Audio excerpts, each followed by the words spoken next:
at one point, Oregon was up by 2 touchdowns, and it kind of like they were up 17-3, and I was kind of thinking like, man, they have looked like the better team all night. Maybe it's really this easy. And then, Penn State, give credit to them, they kind of came back. It felt like they kind of figured out some stuff on offense in terms of just not getting behind the sticks. Like, they had to convert a number of fourth downs, they had to convert some third downs, but like it felt like they were doing a good job of keeping that in a manageable distance. And they had one big play, obviously the touchdown, but you go from so Oregon was up 17-3, then it's 17-7 going to overtime. And then overtime, especially with the new rules now, there's like we used to think going into overtime it's 50-50, but then within overtime you get some wild swings. And this whole time too, I'm kind of like, I like Dan Lanning. I think he's a good coach. I don't want to say anything negative about him, but there, like, whenever there's a big game, I know coaches like James Franklin, who I don't think made any like coaching mistakes last night, have a certain reputation for just kind of doing weird stuff in clutch situations. I think Oregon's previous coach has a reputation for that. Dan Lanning, I feel like he does some weird stuff, but sometimes, like a lot of the time, it works. He gets away with it. Yeah. Yeah, where it's like, that's an interesting. I don't know what you're doing here, but okay, and yeah, like going down, right. Penn State's driving down to tie the game, and right, Oregon has timeouts. They don't use them. I think they're just kind of hoping like, hey, maybe Penn State doesn't manage to get it in the end zone or something. And then they get the ball back on offense. It's like, oh, they got a little bit of time, and they have the timeout still, but then it's, I guess they were just ready for overtime. And I mean, I wasn't feeling good going into overtime just because Penn State had scored on, I think the past 3 drives, because they scored on the one drive and they scored again to get it back up to 17-17. And then even in overtime, they scored on that first overtime possession. And yeah, like I wasn't feeling good, but then, Oregon's able to score in overtime, kind of keep it there, scores again on the first play of the second overtime. And it's like, okay. But then we go back down the roller coaster, right, with the interception on the conversion attempt, only for the interception to immediately come back on when Penn State comes back out. They throw their own pick, and it's not on the extra point. It's on the actual overtime possession. I mean, yeah. I constantly forget that Jarrell was kissed by a witch or something at some point. Yeah, I mean, like if you look at the like win probability graphic, man, it looks like that Richter scale. It's like it goes up and down, and like I'm not sure I'd ever experienced a game that I can't, like, obviously I've seen Pitt play overtime games. I saw a lot of overtimes in Detroit just last December. Didn't really have the same stakes on that one. No, I was not as invested in that. That one was just stupid. I was extremely invested in it, but it was just stupid. I was extremely invested in that game ending because I was hungry. And one thing that sucks about a game that you're attending going to overtime, like they stopped serving any food in the stadium probably like end of the third quarter, maybe like a little bit into the fourth. But like by the time you're in like quadruple overtime, like they could have been stopped serving food for like an hour and you're ready for dinner. Do you think Drew Aller was cursed by an Etsy witch? Man, I don't want to cross those witches. No. If we've learned one lesson from 2025, it's don't fuck with Etsy witches. Unless you're Mariners fans, because they got in the playoffs that way. Okay. Yeah. I think I could be a really good witch. Oh, yes. Oh, like Crone in the Woods. It's very much my vibe. Beth, you are making meaningful progress towards that goal as I know. Speak. It's exciting. I mean, you make big pots of soup. I can see a bubbling cauldron. Yeah, right? It's the soup cauldron. You just got to get the soup ore back. Right. And I haven't thrown any children in it yet, but it's just like, I got to get the spice right first. You don't want to waste tarragon.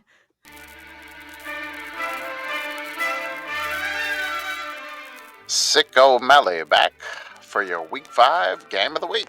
The bruised and battered Bruins were off to an 0-3 start, but attempted to brush it off with a bye week and saying bye-bye to their head coach, Deshaun Foster. The Bruins arrived on the banks of Lake Michigan in search of their first win, led by interim skipper Tim Skipper. The Wildcats welcomed the beleaguered Bruins to majestic Martin Stadium, hoping to right their wayfinder to 500. The Cats clawed their way out to a lead after a carefully constructed 17-play, 74-yard drive to cash in for a 3-0 lead. Nimble Northwestern negotiated another score, carving up the bearish Bruin defense and taking a 10-0 lead. The Wildcats then walked in another drive for a touchdown, leaving the Bruins beat writers remarking that the purple team had brilliant ball luggers. The Bruins battled back and brought the contest to a 17-3 halftime score after finding a field goal. Skipper Sailors slid through the Northwestern team, notching another 3 on the board. The Cats looked to close out the contest, and Northwestern navigated a 17-play, 67-yard drive, but had to settle for a 20-yard field goal attempt. The Cats kicked carelessly, careened away from the gaping goalpost, leaving the score at 17-6. The Bruins bounced into action and bounded down the field in 5 plays for a terrific touchdown and 2-point conversion. The murmurs of the masses at Martin Stadium grew loudly concerned as their Wildcats' lead withered away. The wildly Wildcats couldn't chew the clock to completion, but the Bruins couldn't muster another matriculation of the moleskin to match the Northwestern numericals in the notebook. Northwestern 17, UCLA 14.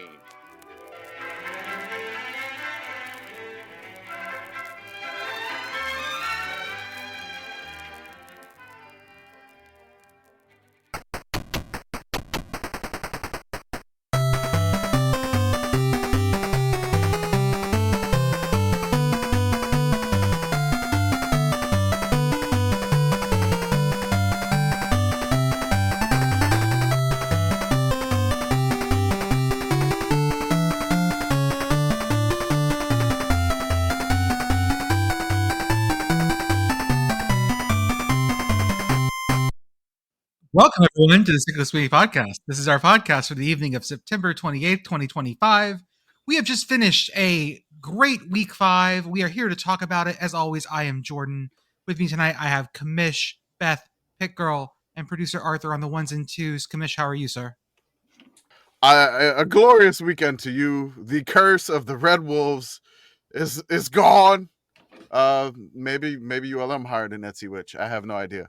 But ULM wins. Louisiana, you don't need to go out of state for a witch. Yeah, we could just get some good voodoo. I think. We have voodoo at home. Like, I mean, we just put some more gree in the gumbo pot. We all right. We got the rice bowl. We throw some rice in the rice bowl. In the gumbo pot, we fine.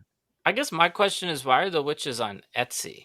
Like, I associate Etsy with like arts and crafts. Like, because you've never seen the craft. They're selling spells. They're selling the craft of their spell. Arthur's never seen the movie The Craft. Okay, all right.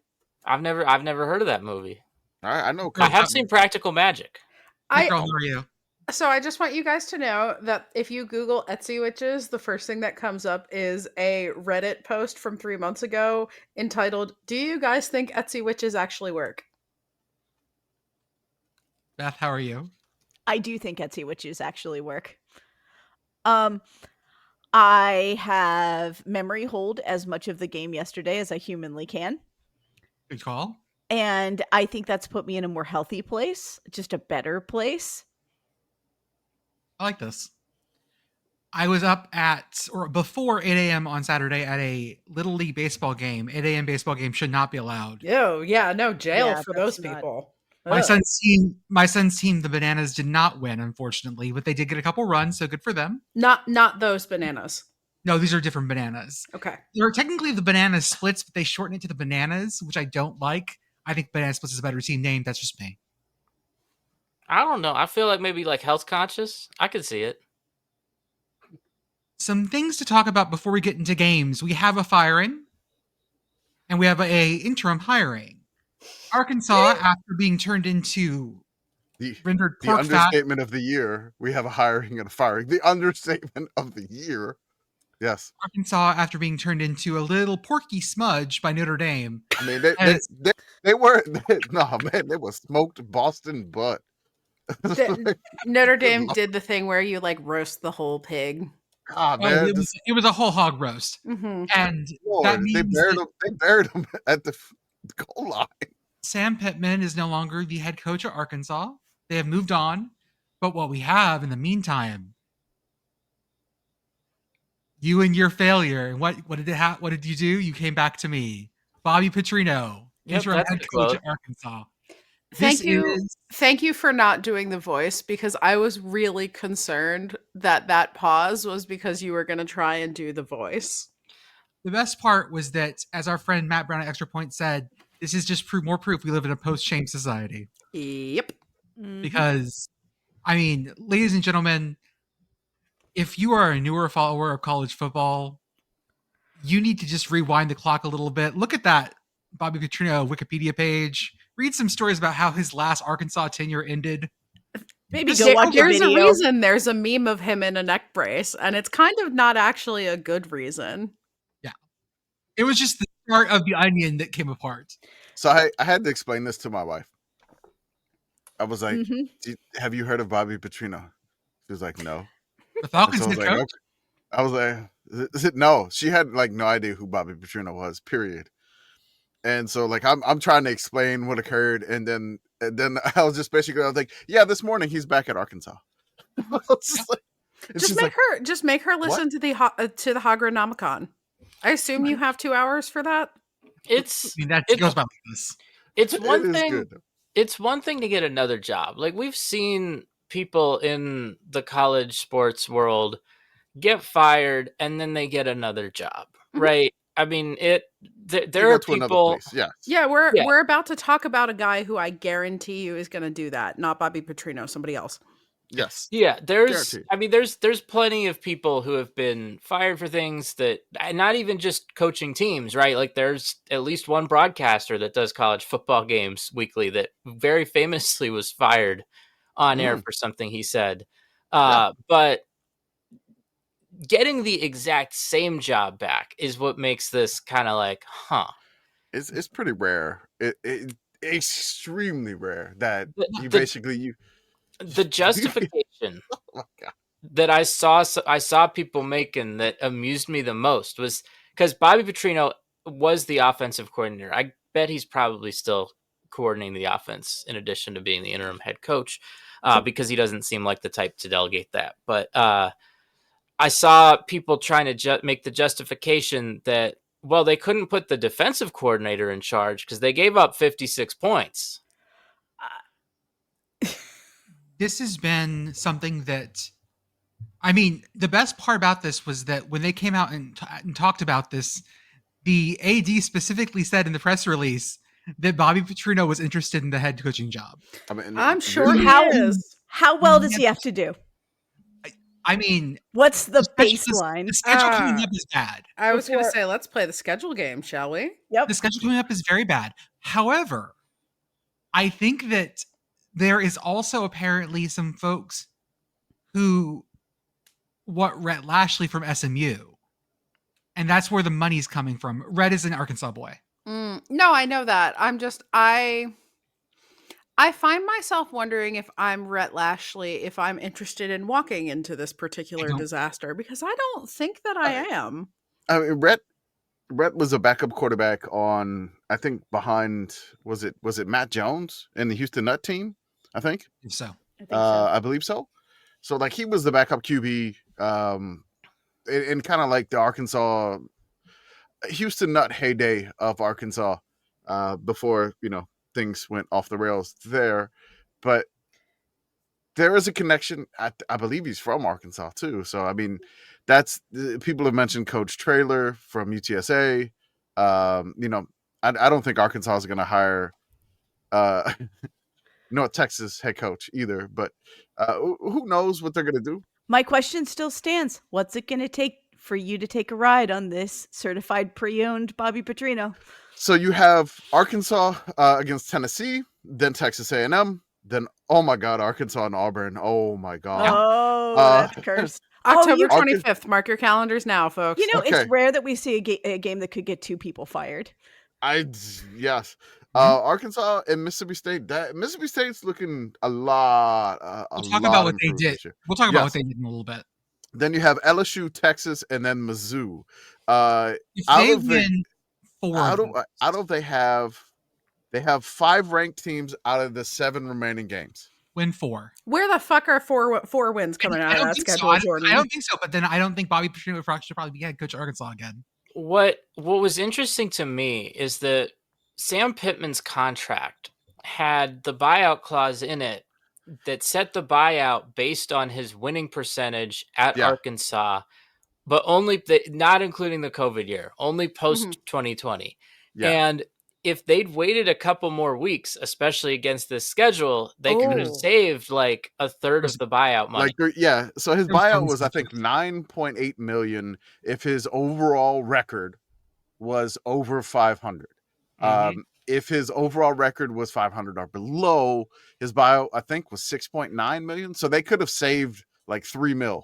I like this as an incentive to just like tank. Like I actually sort of appreciate this finding a way to come down to college football from the pros where there's an incentive to just let it burn.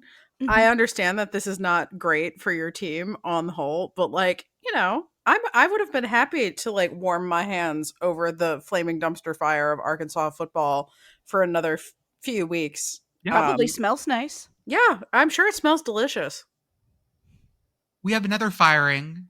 Oklahoma State lost to Baylor, and they decided that this was the time to fire Todd Grantham as their DC. Y'all, how long had Todd Grantham been at Oklahoma State? Not very long. Also, I might have just got hired this year. I might have started with firing Todd Grantham. I might have started with not hiring Todd Grantham. So Todd Grantham was with the Saints last year, and then when like Dennis Allen and them all got fired, Grantham was let go also, and so he got hired by Gundy this year. So he basically survived one extra game more than Mike Gundy. That is this year insane. Yeah, I'm just always amused at because we've seen this before. I want to say it was Nebraska when Scott Frost got fired. They waited a couple weeks and then fired a coordinator. I forget which side of the ball, but it's just like I want is the interim coach making this decision? Does the interim head coach have that kind of power? No, this has to be. It's got to be like the AD. Like the interim coach is not going to have that authority unless they're that close with AD. I don't know. I understand, right? You want to fire your head coach early so you can get a jump start on hiring your head coach, your next head coach. But for a coordinator, presumably that's going to be up to whatever head coach you hire. So why would you? He's already a dead man walking at that point. Why would you? I get that. Mostly, it's just, I think so you don't have to sit through the rest of the season full of emotional blitzing.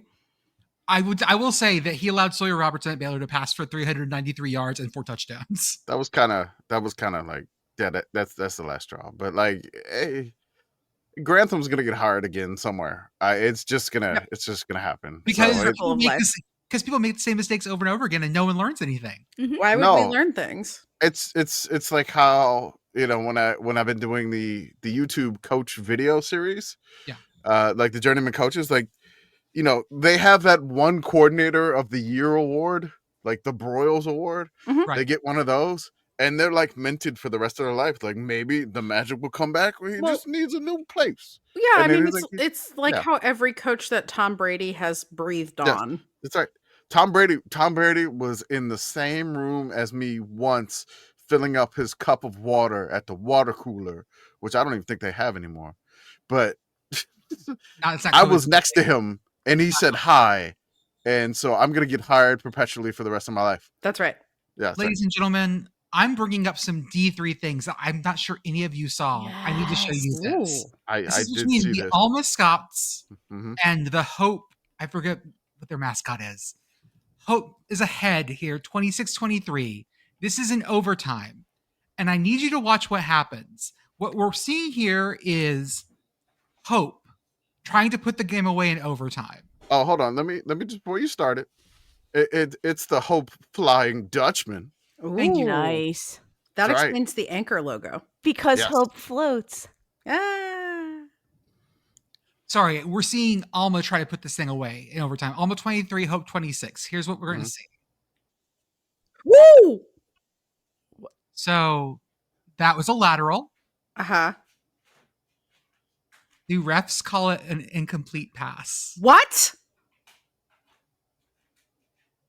Alma goes on to win the game. Yep. They call that not a lateral, but an incomplete pass. Man, what? There's been some like truly baffling officiating across college football this year.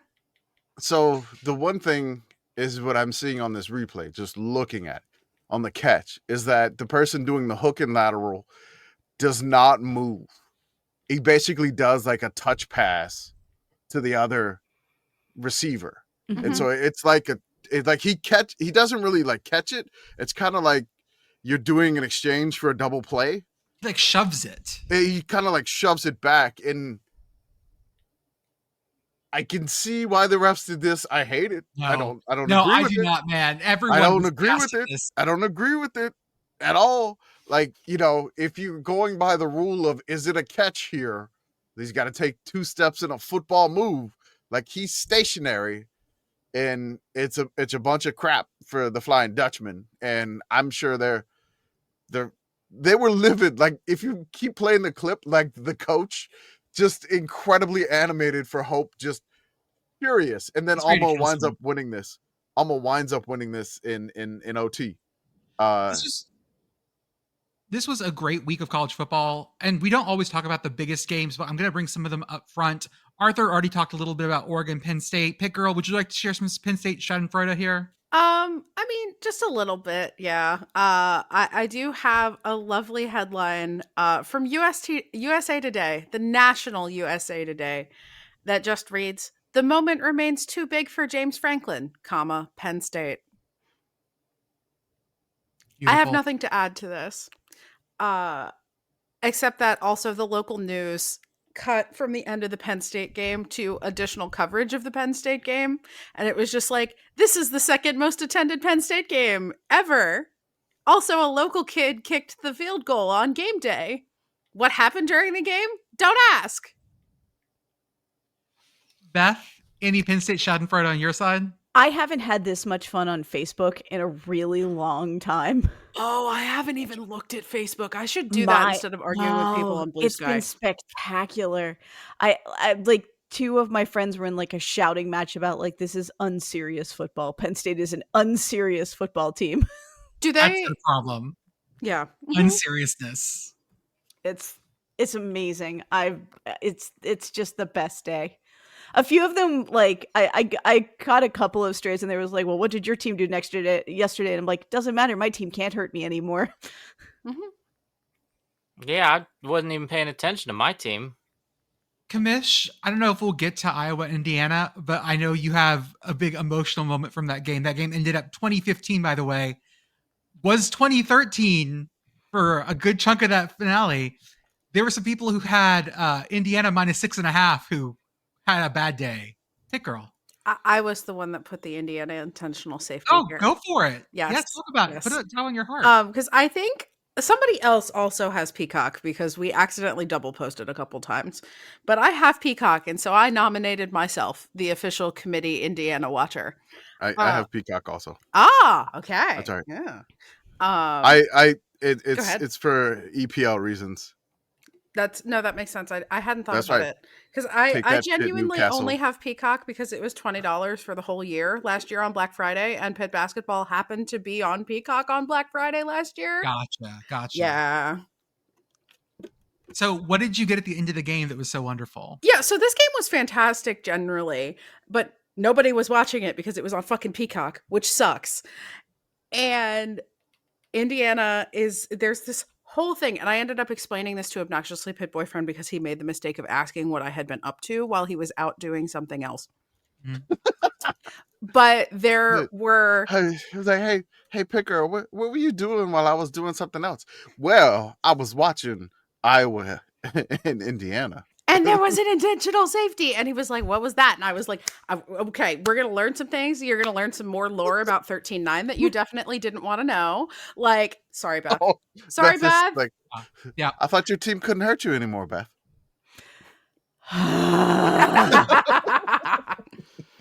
But anyway, this all boils down to towards the end of this game, Iowa and Indiana exchanged possession a couple of times, and Iowa is going down to try to score. They're down 7. And they're going down to try and score, and they have all 3 of their timeouts. And I'm sitting there like, Kirk, you know you can't take these with you, right?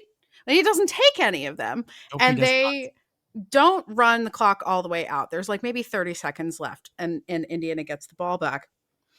And then Kirk starts taking his timeouts. And I'm like, you petty motherfucker. I Mhm. respect this immensely. And the thing about it is that Indiana is kneeling the ball out. They're just trying to be over. They want this to be done, but there's only 3 timeouts. There's 3 timeouts and 4 downs, right? And so there's 4th down. What do? Yeah. You don't want to punt against Indiana, or you don't want to punt against Iowa. You don't want to do that. They could block it. They have a phenomenal returner. Mhm. You don't want to do that. So what do they do? What do you Picker? have to do? You have 3 seconds left. You can't just kneel it out. You Nope. sprint backwards 50 yards towards your own end zone for an intentional safety. We need to talk about what the refs were doing here, because the refs were blowing the whistle before his knee was even down. Like, Mendoza would go to kneel, and they'd blow the whistle before he could touch the ground. Kurt Signetti was so angry. Good. He Yeah. should have been. I It's assumed just- Signetti, when they were down at half, punched Yeah. a hole in the pink wall, or like slammed his Did head. did they repaint the wall? I don't think it's pink anymore, right? I don't know. I think it's still pink. Like the Iowa visitor locker room, I think it got repainted. I don't know. Like it's just a different shade of pink. Beth, Yes. I want you to go into your mind palace and talk a little about Utah, West Virginia for us. So this game had both a cursed and an auspicious start. Yes.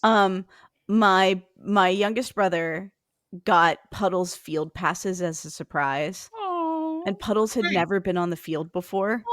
Really? Yeah, That's he's so never cool. been Wait, been so on the he field. at honor Mountaineer Fields student walked before. his way onto the field at UCF, but he Yes. had never been on the field. And I'm in sure he's going to Morgantown. do it again this month. But no, he's never been on at Mountaineer Field. He's like, well, they've never asked.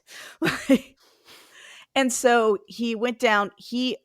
I have a terrible video, Jordan, that I will send to you of Puddles attempting to direct the WVU drumline Nice. in 2 at the wrong tempo. It's amazing. No, hell yeah. It was do wonderful. Puddles.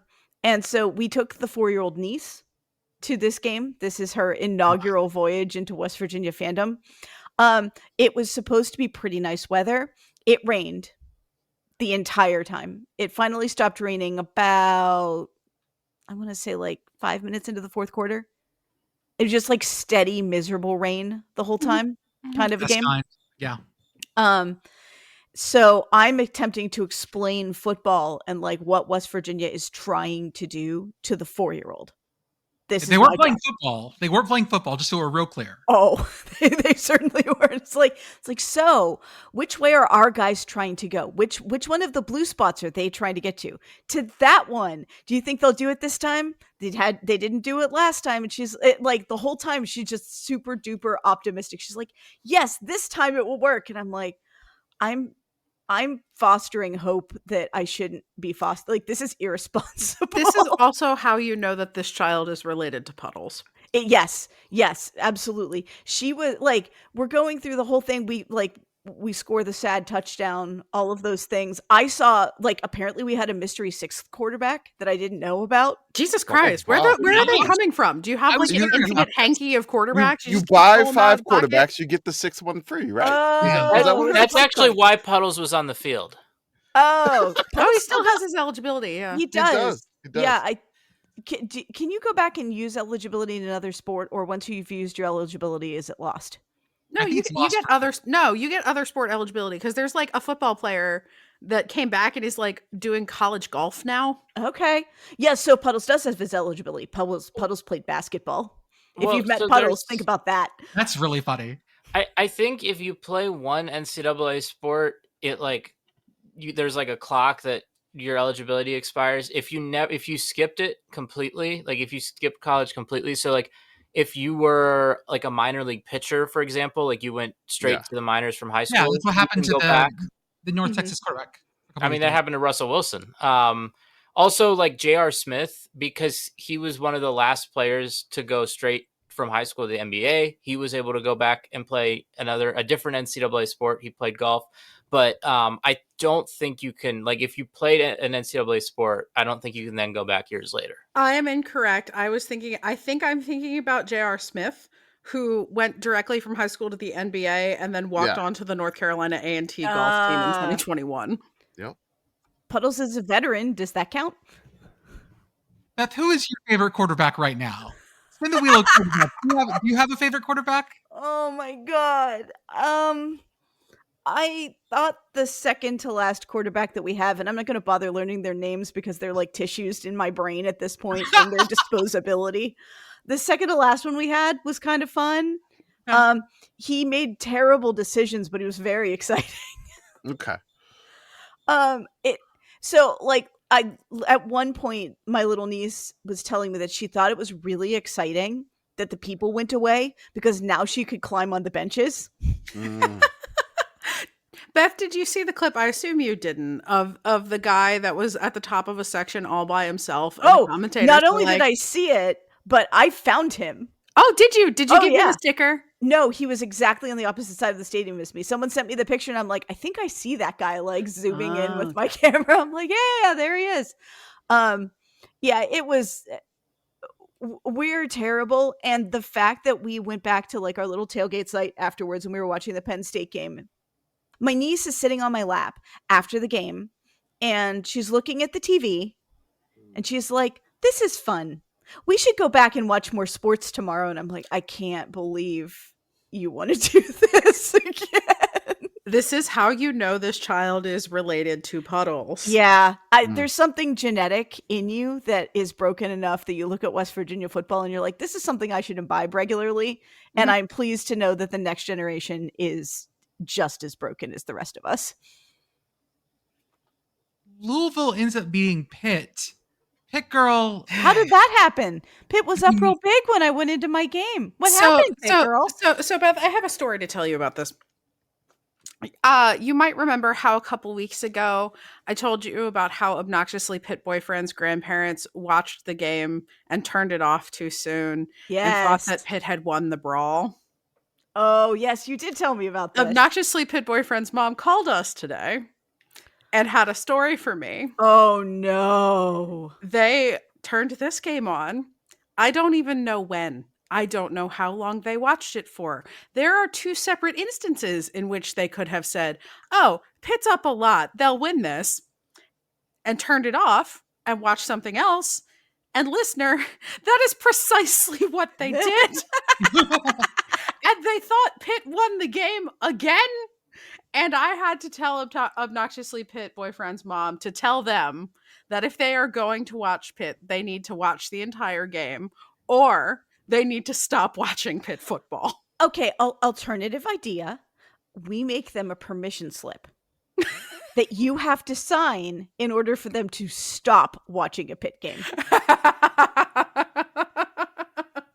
This at least gives you some measure of control over the asteroid that's going to crash into the planet. Do you want to? Is this like a Pitt football lock-in? Is this what we're talking about? Yes. Well, and listener, you got to be locked in with the Panthers. And listener and Beth, part of the reason they turned the game off was so that they could start watching the West Virginia game because obnoxiously Pitt boyfriend's little brother is now a medical student at West Virginia. We did this. I am in hell. Pitt Girl, when you said, I'm going to go get lunch, I'll be back in a bit, it was up 17-0. Yes, we were.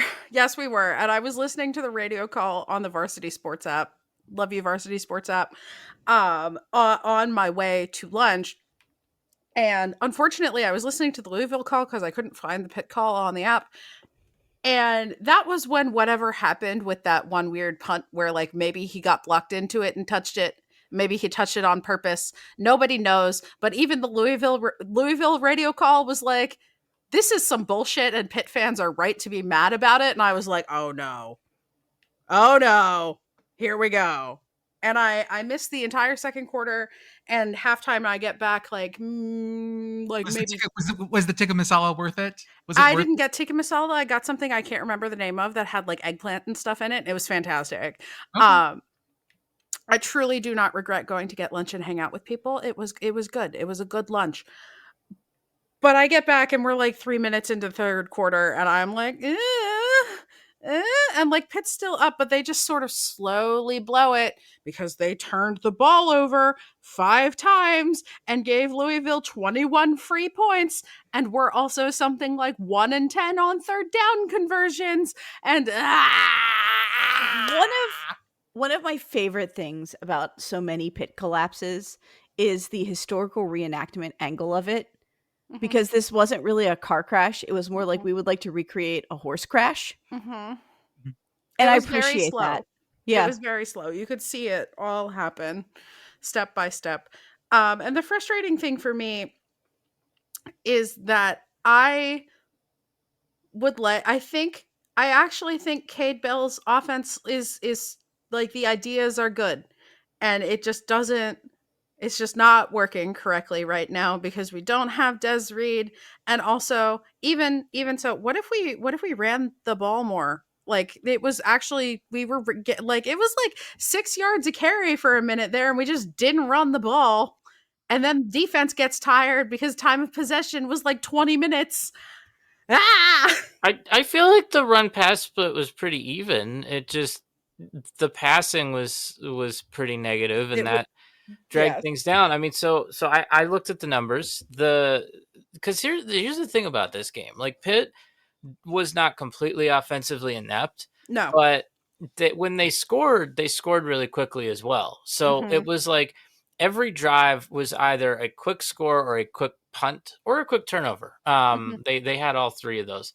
The mean number of plays for Pitt offensive drives in this game, or not mean, the median was 3. And the median it's not a lot. Okay, keep going. The median time of possession for Pitt offensive drives was 1:17. Not great. Yeah, they had one drive that just barely got over 4 minutes. So I saw something in this game I'm not sure I'd ever seen before. Ooh, exciting.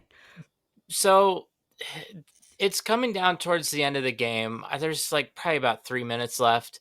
And Pitt is facing like I think it was like 4th and 8 from around midfield. And Pat Narduzzi, right, he sends out the punt team.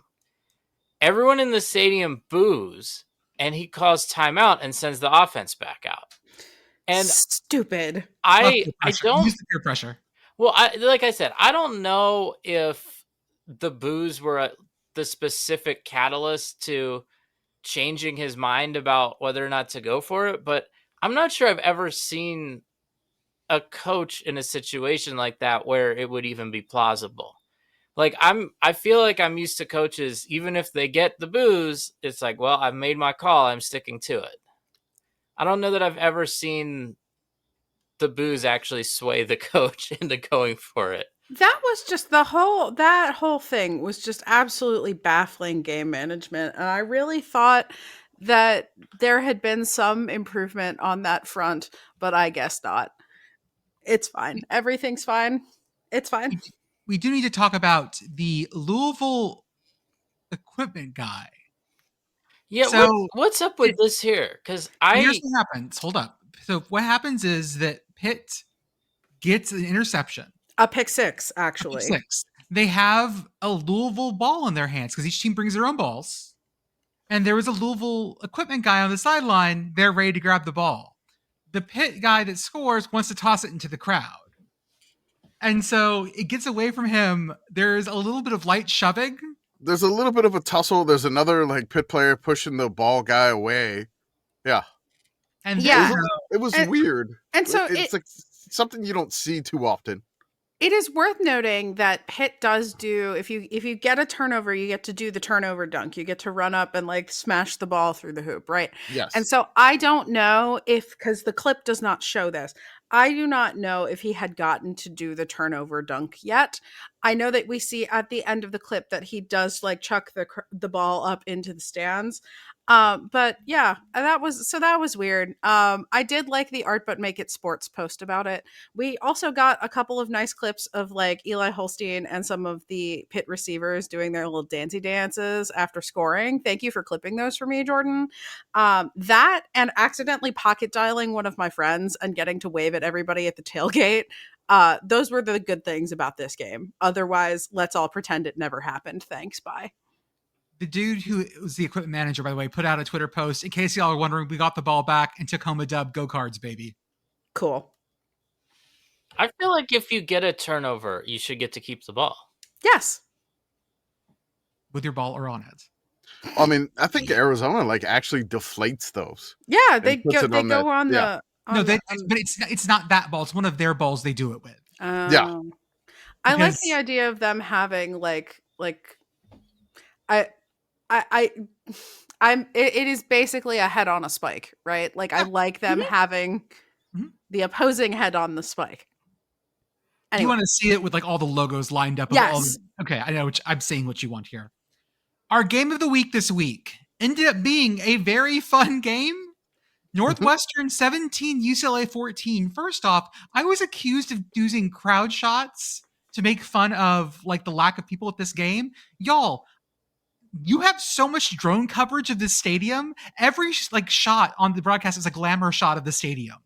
It's beautiful. There were boats out in the harbor lake. Sorry.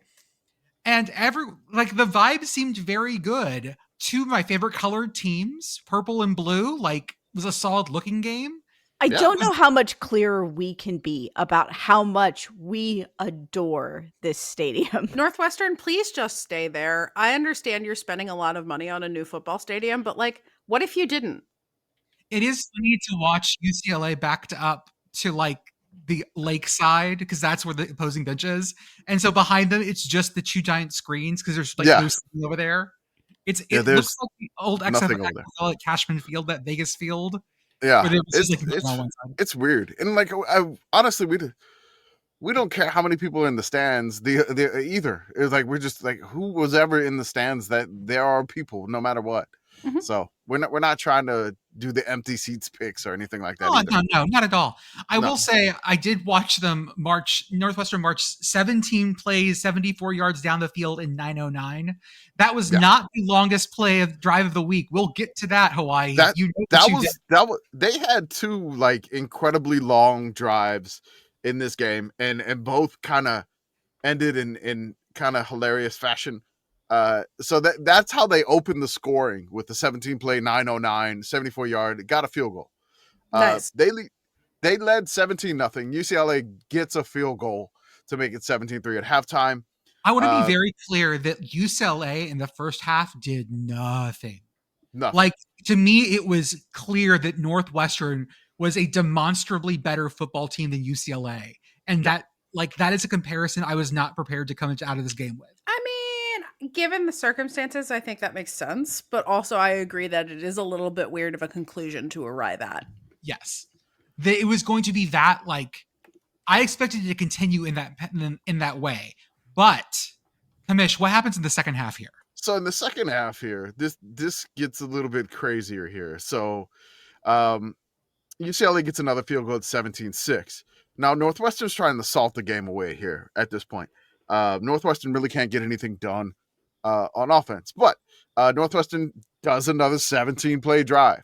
They go 17 plays, 67 yards in 9 minutes and 52 seconds. And they get all the way down, and they line up for a 20-yard field goal, and they miss it.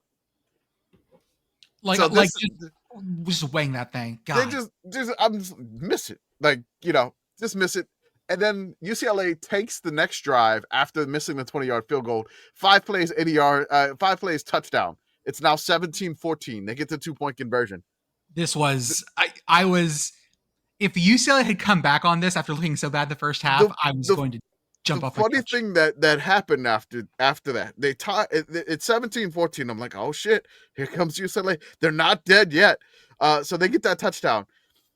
The next drive, here we go. Northwestern goes 6 plays, 24 yards in 3 minutes, punt. UCLA goes 3 plays, 2 yards, 1:21, punt. Northwestern goes 3 plays, 3 yards, 26 seconds, punt. UCLA then goes 5 plays, 1 yard in 1:29.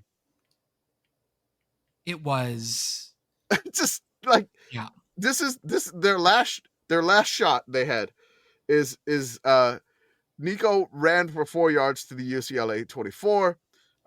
Nico then they had a pass complete, but then it was fumbled, and then it was recovered, but they got a first down. Then they had a 0-yard pass. Then Nico got sacked, a 5-yard false start, an 11-yard pass. It was 11-yard pass on 3rd and 22. That's how it ended for UCLA. It evaporated. Yeah. And look, man, I said this in someone else's comments. Everyone's on doing the UCLA 0-12 watch, and I've come around to something. The idea that it is hard to go 12-0. Even teams where they make fun of teams and they're like, oh, you're in a shit conference. You just go 12-0. It's really hard to go 12-0. It's also really hard to go 0-12. Mm-hmm. Yeah. That you have to, like, statistically, even if you have you're not, like, you're playing poker and you're not great at it, you're going to have a good hand once in a while. And if you just don't fuck up the bidding, you'll probably be okay. And I feel like that's the same way here, that it's going to be 1-11, 2 or 10. It's not going to be 0-12. They host Maryland in October or something. Like, it'll be something like that where they get one. Some weird game. So it just, I don't want to like put anybody on 0-12 watch, but we're just hoping that everybody gets one. That's what we root for every year. Yep. Everybody it gets at least one. I mean, and I'm excited that, good for Northwestern getting a win before they got to deal with ULM. Whoa. It's true. Because that's on the emergency pod we did. We talked to Dusty from Warhawk Report, and he talked next week. He got Northwestern. I was like, man, it's kind of weird that Monroe's hosting like Northwestern State out of Louisiana like this late in the season, but that's fine. Whatever. Oh, wait, no, it's actual Northwestern. Never mind. Yes, it is actual Northwestern. Yeah, you know what's interesting? So I obviously, because I'm gonna be at the game, I haven't bought my ticket yet. So I've been looking at Vivid Seats. Mm-hmm. See, the tough thing is trying to find a $200 ticket because it's just me. I'm going to be the only one going to this game. It is hard to find a $200 ticket so I can use our promo code, which is Sickos 20. And then I could get $20 off my $200 purchase or more. Sitting in only the fanciest seats. How many of my nieces and nephews do you want to take to get yourself over that $200 amount?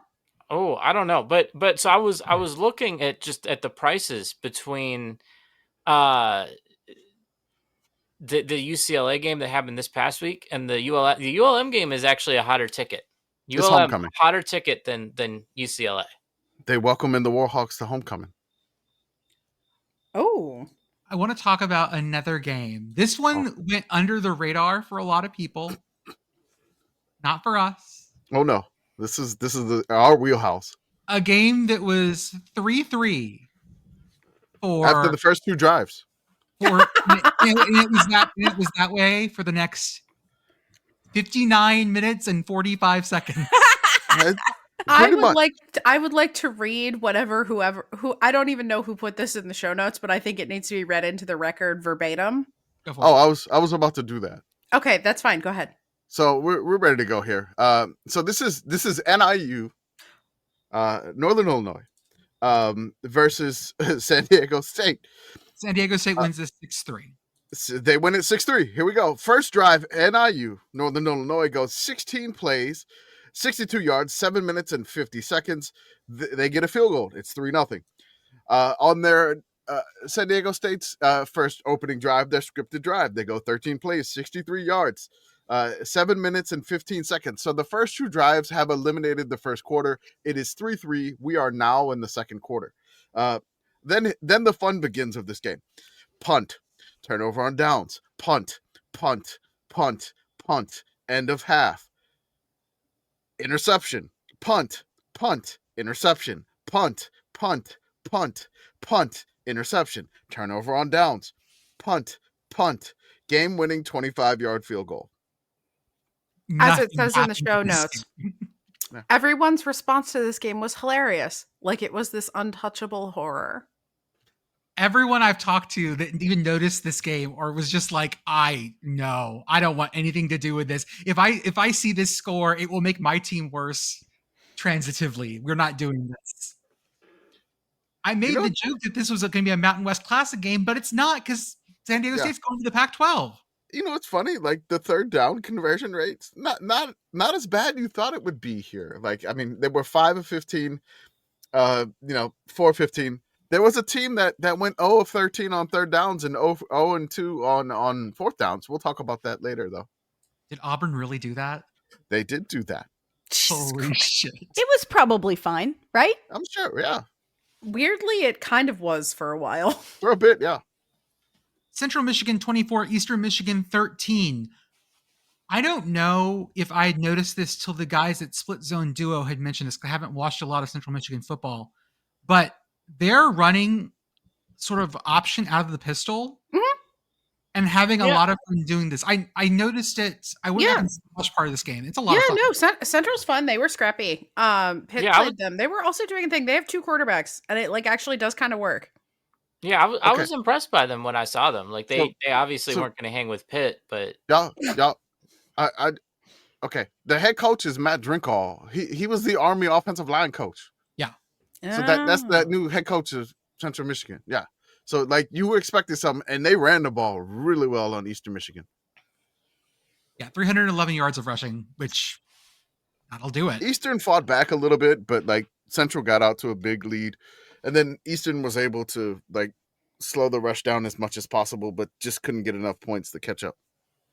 Kennesaw State gets another win, 24 over Mitsu 16. Commish, when we talk about our Spinach Team of the Week, are we going to do something new now?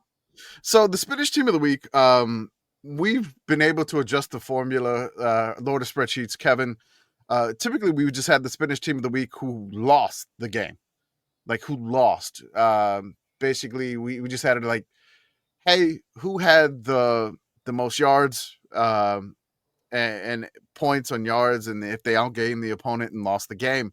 And we're like, okay, well, for this week, we wanted to make a special exception, and we'll do it going forward. But Middle Tennessee State was the Spinach Team of the Week in a loss. They had 16 points on 440 yards. They outgained Kennesaw State by 100 yards, and they lost by 8. God, that's How beautiful. the fuck do you get 16 points on 440? That's so much. Turnovers? Turnovers are a big thing, and that's the thing with the Spinach Team on the week. A turnover, you don't pay attention to what you were cooking with the spinach. More of it goes away. And I just want to give a shout out again to Coach Jerry Mack. Got the owls hooting and hollering there in Kennesaw, which they call it the Saw. I like that. We're not doing that. I know, but this is what they use in their posts. The Saw. Go ahead. While we're talking about the Spinach Team of the Week, I would like to take this moment to appreciate The Onion for giving us a headline this week that reads, Nation's 56,000 acres of spinach crops cooked down to single half-cup serving. Yeah, that's why we do the... Also, listener, I just need you to know that Beth just gave us a thumbs up from behind Podcat, who is crawling all over her and is now on the desk. ULM 28, Arkansas State 16. If you want an extended one of this, we recorded a 15-minute emergency pod live Saturday. People have been saying Commish's cackle that opens that podcast is... Whoa! Yeah, man, the curse of the Red Wolves is over. It's done for. You're free. We're free. Just as Dusty said on the emergency pod, going down 10-0 like right away, and you're like, oh shit, here goes 16 in a row. But ULM fought back. It was a humid day, and they fought back to lead 14-10 at halftime. They blocked a field goal right before the half. Fantastic. ULM, won the game. I said I'd do an emergency pod for it if they did it. They won the Rice Bowl. We did an emergency pod. We dropped it on the main feed. I thought we were just going to put it on the Patreon, but like Jordan's that's like, for no, everyone. it's for on everyone. main feed, baby. Mhm.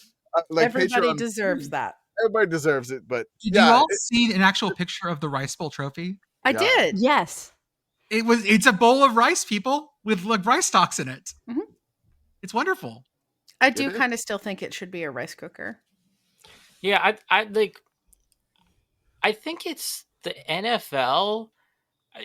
I want to say it's like when the Lions play after the game, there'll be like shots of players eating like turkey on the field. And I want trophies where you win and you get to actually eat the food. So you want the champion to like eat some rice like after Yeah. the game, like cooked rice. Yeah, like I want them. I thought just like a handful of dried rice. No, you like can't do I'm that, I'm no. talking like maybe it's catered, but it like you see the players like kind of posing with like their bowls of rice, taking pictures, eating the rice. I mean, Nope. I feel like there should be more edible. Maybe they'll have some more celebrations. planning. They just announced this the week of the game, so next year we could add some more, rice Gift hampers. festivities. Yes, right. I believe that Rice University, who lost this week to Navy, needed to lose so that ULM could win this Rice Bowl. That's right. Thank you, Rice. New Mexico 38, New Mexico State 20. Hey, New Mexico State was up for a bit, and then they weren't. They were. They were like up, and then like the Lobos just kept coming, and they just overtook them, and then the Aggies just couldn't answer after that point. We had the Chili Roaster Trophy. Best part, Coach Eck is in the locker room holding his kid Yeah. and has to put the kid down so he can pick up the trophy and then go wild with everything. Get the kid out of the way. Have you saw that video? I did. It was great. Well, I mean, like Beth and Pitt Girl. No, I have not seen this. Oh, this is great. So they're in the locker room. Let me see if I could find it real quick. I thought I had it saved in the main podcast chat. So this is another one where I feel like there could be a actual like food element, right? Like you got this chili roaster. The cool thing about it is Commish.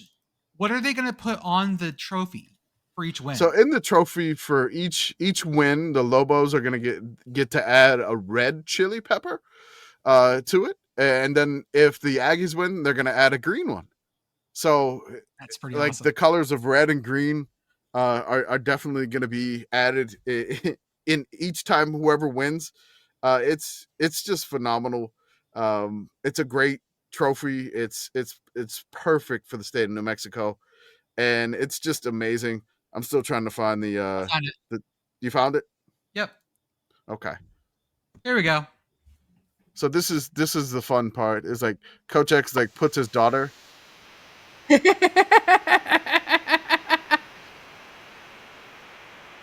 I There's really like a do guy- like that he yeah. puts her down and then everything, just the whole room. Like he just puts her down, explodes. and then he turns around, gives the signal, and it's like everybody go crazy. And then there's somebody in the background just screaming, "Chili roaster!"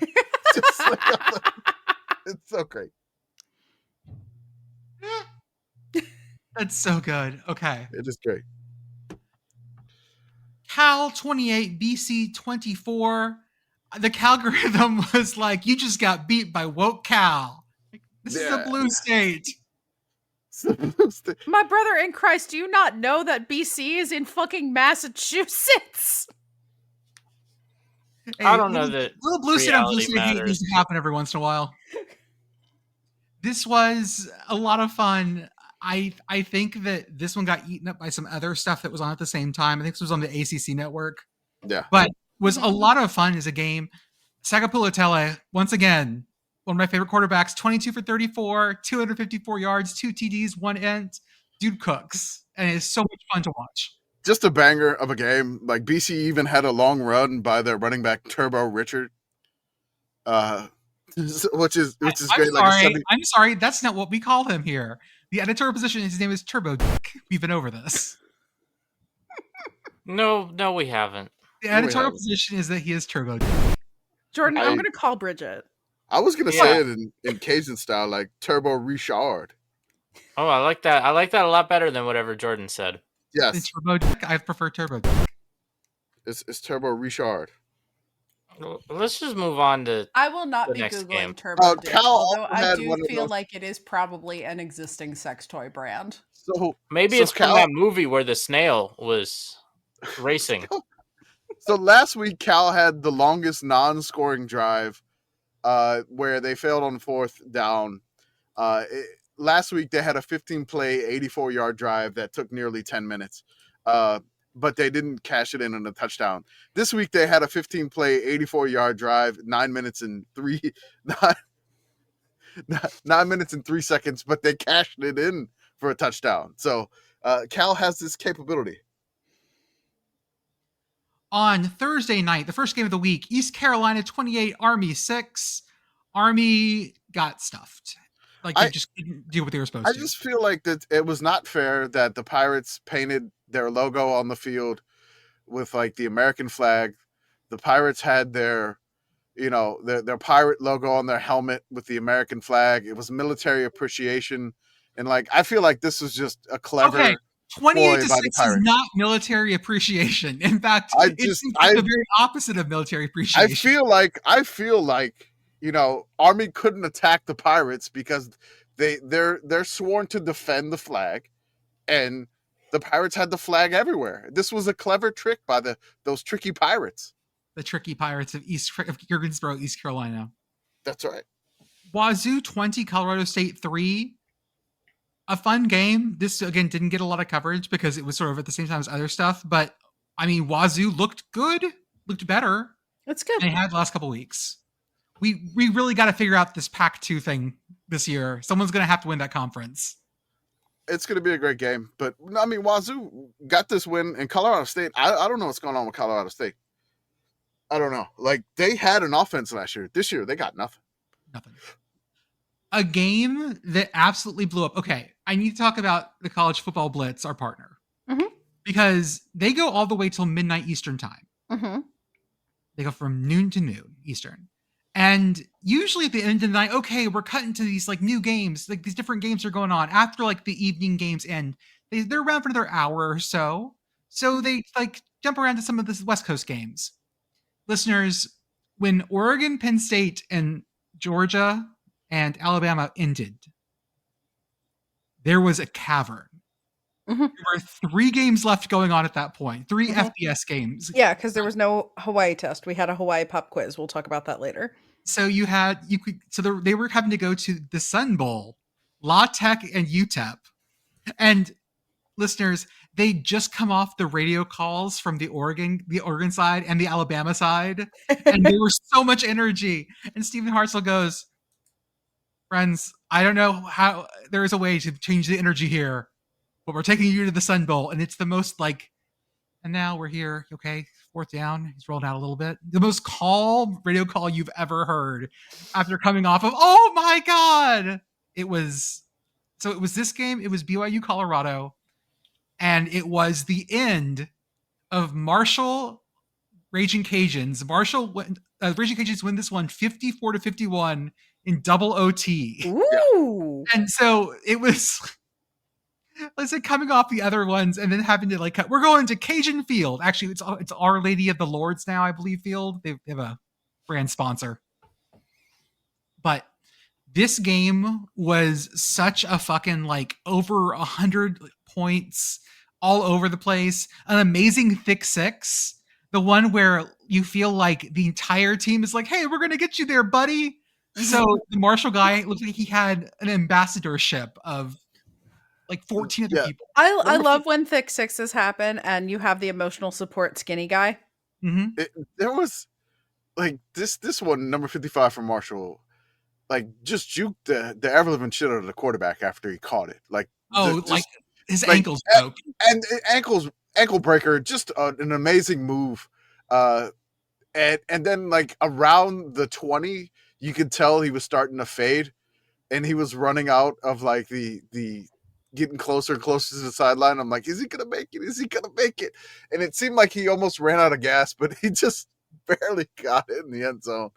And I'm like, I'm sure this man had to hit the oxygen tank after that one. I have a name for you guys. He is the Raging Cajuns, I believe, 3rd string quarterback. Yes.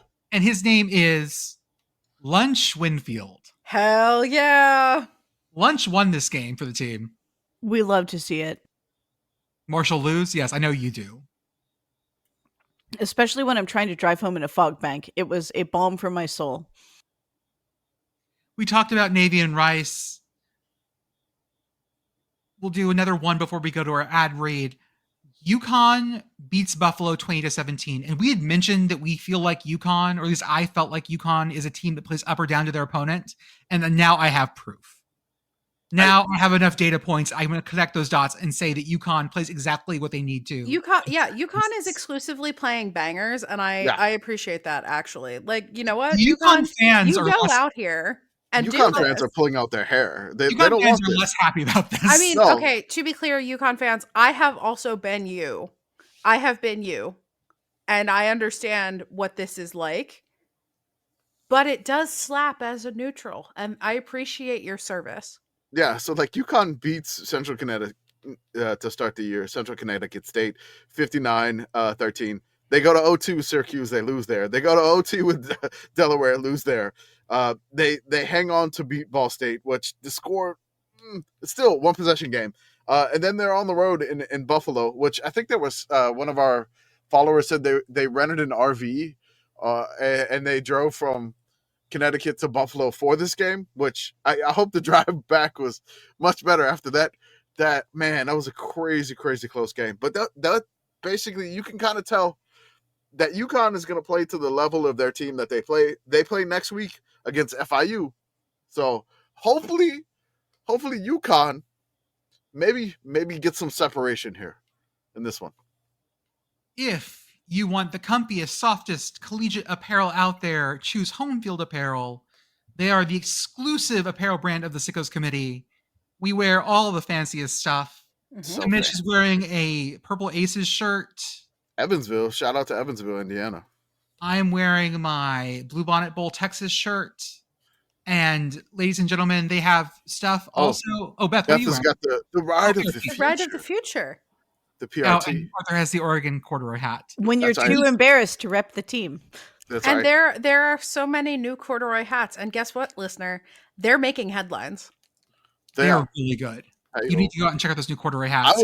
I was just thrilled. I was like, oh my god, they made my favorite Rutgers helmet a hat, and I was like, I got like 3,000 likes for that. I'm like, really? I'm like, okay, y'all love the NJ Rutgers. I'm like, yes, that hat is sweet. But yeah, get them, check them out. They're awesome. Use our offer code yes, yes, 3 ha's for 15% off your first order. We have our newsletter, but this week we want to make sure that you vote in our poll. It closes Wednesday, October 2nd at 7 p.m. Our poll will be our October poll. Please make sure that you read our, or don't, I don't care. Read our explainer. People put time into it, so you should. Arthur? Yeah, no, do read the explainer. Yeah. Because otherwise people are voting for things that it's probably not the best way to do it. Like, yeah, I'll say right now, you do not have to explain your vote. In fact, you should not explain your vote in the box where it says what to vote for. Mm-hmm. You should just put your vote. And the more specific you make it, the less of a chance that other people are also going to put the same thing in the box as well. And it's not going to rate very high in the poll. Mm-hmm. You know what I mean? Like this has been won every year by an actual college football team, like people putting a college football team. There might be some specific individuals, but like, the more you get in, like the more crazy stuff you start putting, it's like no one else is going to put that, and it's just a lot of work to tabulate it all. Also, for the sake of professional spreadsheeter Kevin, please make sure you spell things correctly. Yeah, that could help them out. And take it easy. Again, like the explainer, it tells you what we want and what we're looking for in the Sickos team. If you want to vote for some teams like in other sports, you're welcome to do that. It's fine.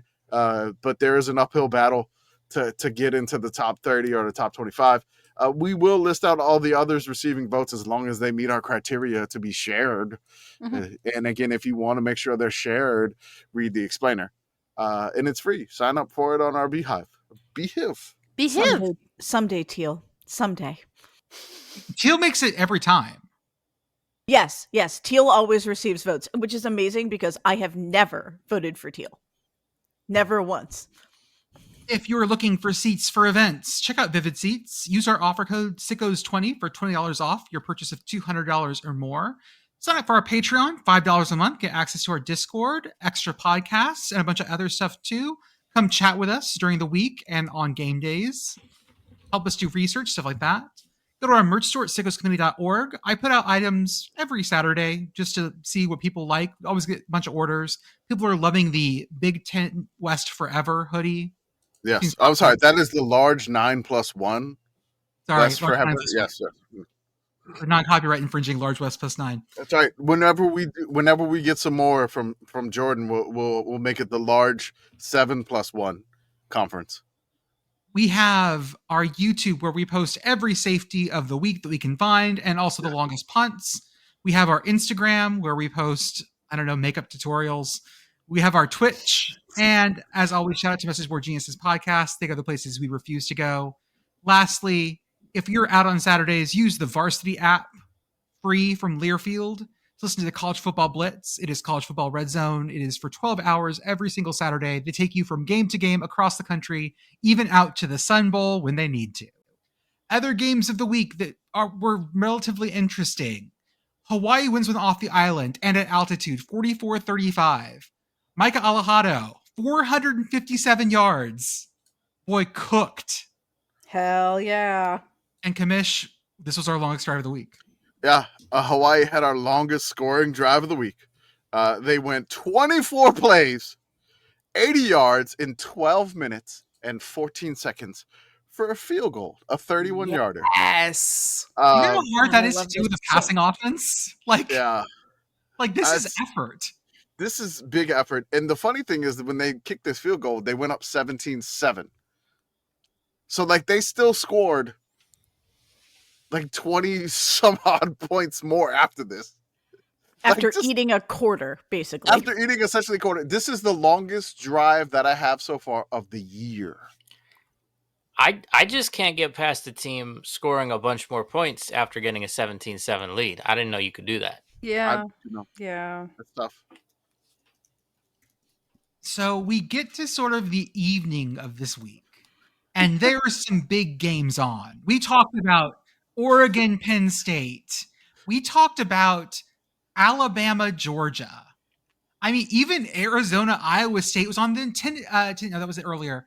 Virginia Tech, NC State turned out to be a great game. Yeah. App State at Boise State, battle of two G5s. But Commish, our commissioner, was locked in on in. Stanford, San Jose State. I mean, this game was phenomenal. The Bill Walsh legacy game. You were yelling into. There was so much content coming at us about those other games, and you're just yelling things like, "Oh my God, Stanford's gonna win this game!" Extend Frank Reich. Do it. Extend him. Andrew Luck, you got to talk to Frank Reich. You got to keep him.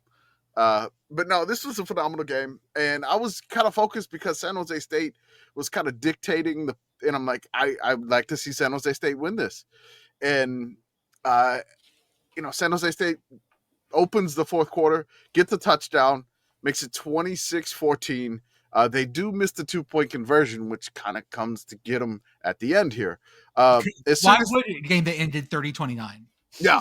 So as soon as they score that lead, I'm like, okay, they're up 26-14. They missed the 2-point conversion. Like Stanford immediately answers. It's 26-21, and I'm like, okay, I'm locked in this game.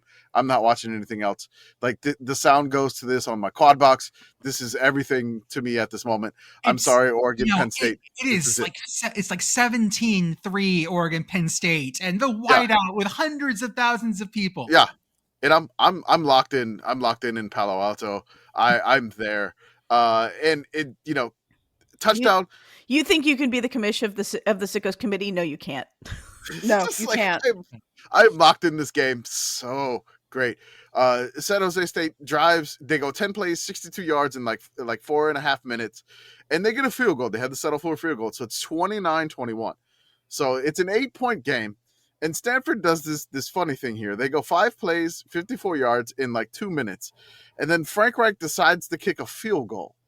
And I'm like, Stanford, what are you doing? You're down 8. You're down 8, and they kick a field goal. So now it's 29-24, and it's just odd. San Jose State tries to run out the clock. They can't do it. And then so Stanford's got a shot to win it with their final drive. They go 12 plays, 80 yards, in 2 minutes and 26 seconds. They get a touchdown, which, I mean, they caught a 4th down, which I was like, oh my God, they got the 4th down. And I'm yelling about this game, and everybody's like, oh my God, Oregon and Penn State. And I'm you like, are oh yelling God, into the biggest void. like nobody's listening to me whatsoever. Like I'm it's not you getting and any, the Stanford tree account. and like I'm not getting any likes or anything. I was like, but I'm yelling about this game. I'm like, watch this game. This game is great. And everybody's like, oh, it's Penn State. It's Happy Valley. I'm like, oh, okay. We talking about the tree and the Spartans and the Bill Walsh legacy game. And they get a touchdown with 19 seconds left. They missed a 2-point conversion. I was like, maybe San Jose State's got some magic to get down the field. They get around midfield, but they can't get it in field goal range. They had one that it kind of looked like a catch around like Stanford's 30-yard line, but it looked like he took 2 steps with it, and then the ball got popped out. And then San Jose State recovered it, but then like the ACC was like, no, there's nothing. It was an incomplete pass. And I was like, that was pretty much it for San Jose State. But I enjoyed this game. Stanford fought back. I thought once they went up there, I didn't see Stanford having this fight in them. And I mean, that's a good sign for them that they have a fight. They have a will to win. Extend Frank Reich. The last time we extended Frank Reich, Germany got pissed. I mean, probably. So every time they're going to win, we got to extend Frank Reich further. I will do that. All right, Right to Alsace-Lorraine. Here we go. If you don't know, so Beth, I originally originally what I was going to do was do it province by province. But I felt that was a little. I felt that was a little imperialistic, if you say. So I ended up just stretching the French map. I mean, it's Bye-bye, fine. Garland. I think we believe in big Pennsylvania here too. We can also believe in big Frank Reich. Yeah, Big Frank Reich. like in the last 250 years, though, big Frank Reich was a big problem. Okay. Yeah. See, I was thinking of just making Frank Reich look like what's the mom from The Incredibles? Oh, Elastigirl? Yeah. Oh, like stretching Frank. Okay. Yeah. Gumby Frank Reich. We're not putting Frank Reich in tights, all right? We're not doing that. We're not giving Frank Reich Pixar mom ass. No, I'm glad you said that. I wasn't gonna say that. Okay. What if we base it off of the Johan Gruffeld's character in the Fantastic Four movie from the 2000s? We have to make the episode title Frank Reich's Pixar mom ass, don't we? Minnesota 31, Rutgers 28. Minnesota was out with their 2 top rushers, so they went to the air. I'd forgotten or just hadn't realized that this was actually Ethan Kaliakmanis coming home. He was the starting quarterback at Minnesota for a while, and then went to Rutgers, but this is him coming home. This game was a lot of fun. The Gophers survived it because of a Rutgers field goal that goes wide. Yeah, and apparently I saw something. People are saying that PJ Flex celebrates a win like this. Oh, he jumped into like all of his players. It was great. Apparently, like he does this all the time, and I'm like, how did I not know this already? This is great. It's exactly what I would think it would be. Someone was saying, who are they playing next week? They're playing Ohio State, I think. Oh yeah, okay. And someone was like, can't wait to fucking beat this guy's ass.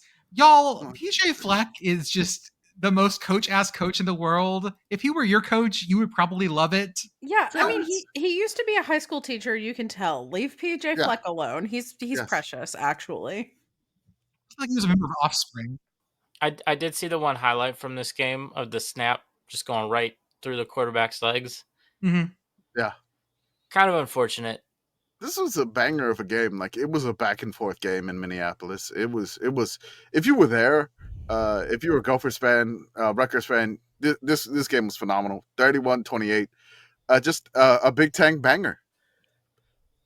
Let's Big talk about Ten banger. Okay, yeah. Mhm. Sorry, I said that wrong.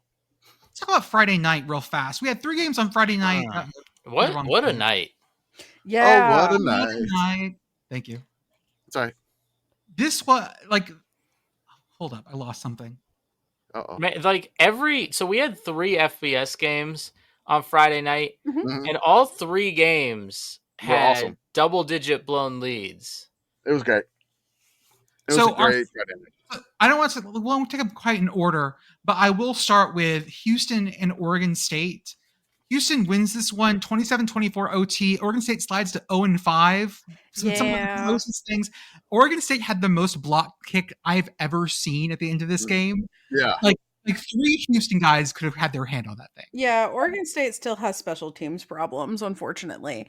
They are not as bad as they were, but it's No. not great, folks. The Beavers need to shore up their dam. Virginia beats Florida State at home. This is Virginia's first top 10 win at home in like 15 years or more. And the last one was against Florida State as well. Hmm.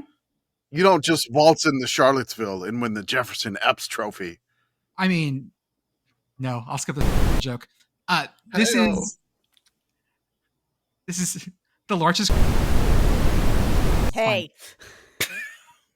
We're gonna cut that. Yeah, you should cut that. I laughed, but you should cut that. This The, went into, this game the went field into- rush. this game went into 2 OTs. Beth, Pitt Girl, and I had the exact moment where we said ACC refs for clock commander, and here's why. If I'm Florida State, I'm actually pretty pissed about this, even though they had a timeout. Yeah, they should be. Although obnoxiously, Pit Boyfriend rightly pointed out that like it ended up not really mattering.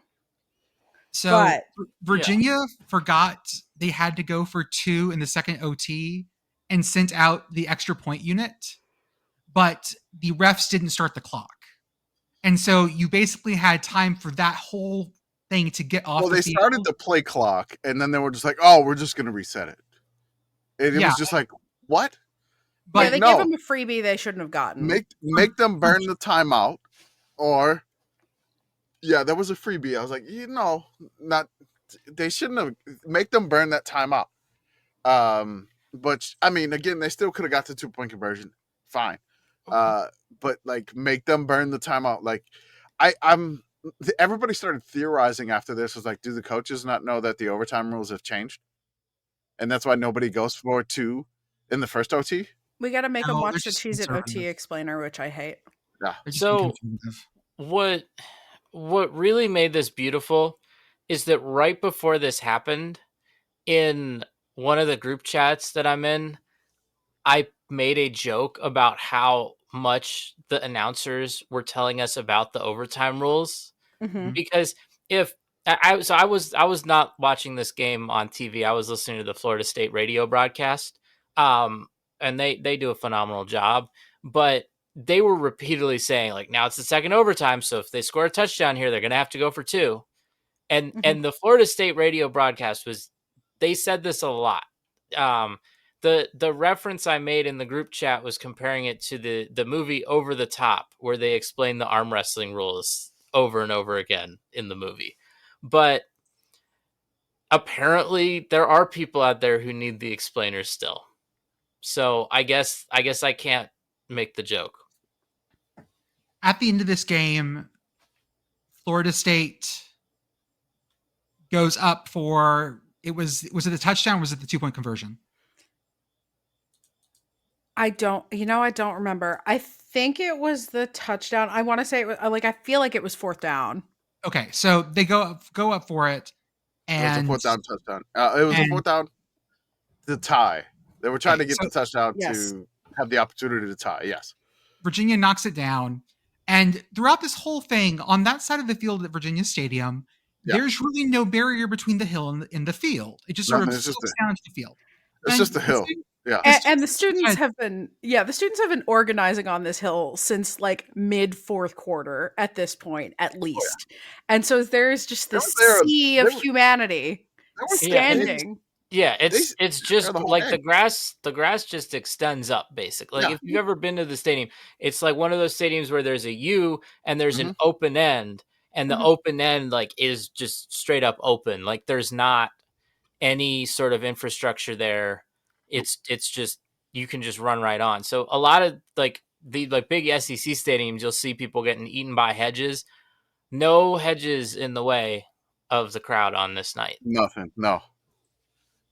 Florida wide receiver Squirrel White, Florida State. Florida State.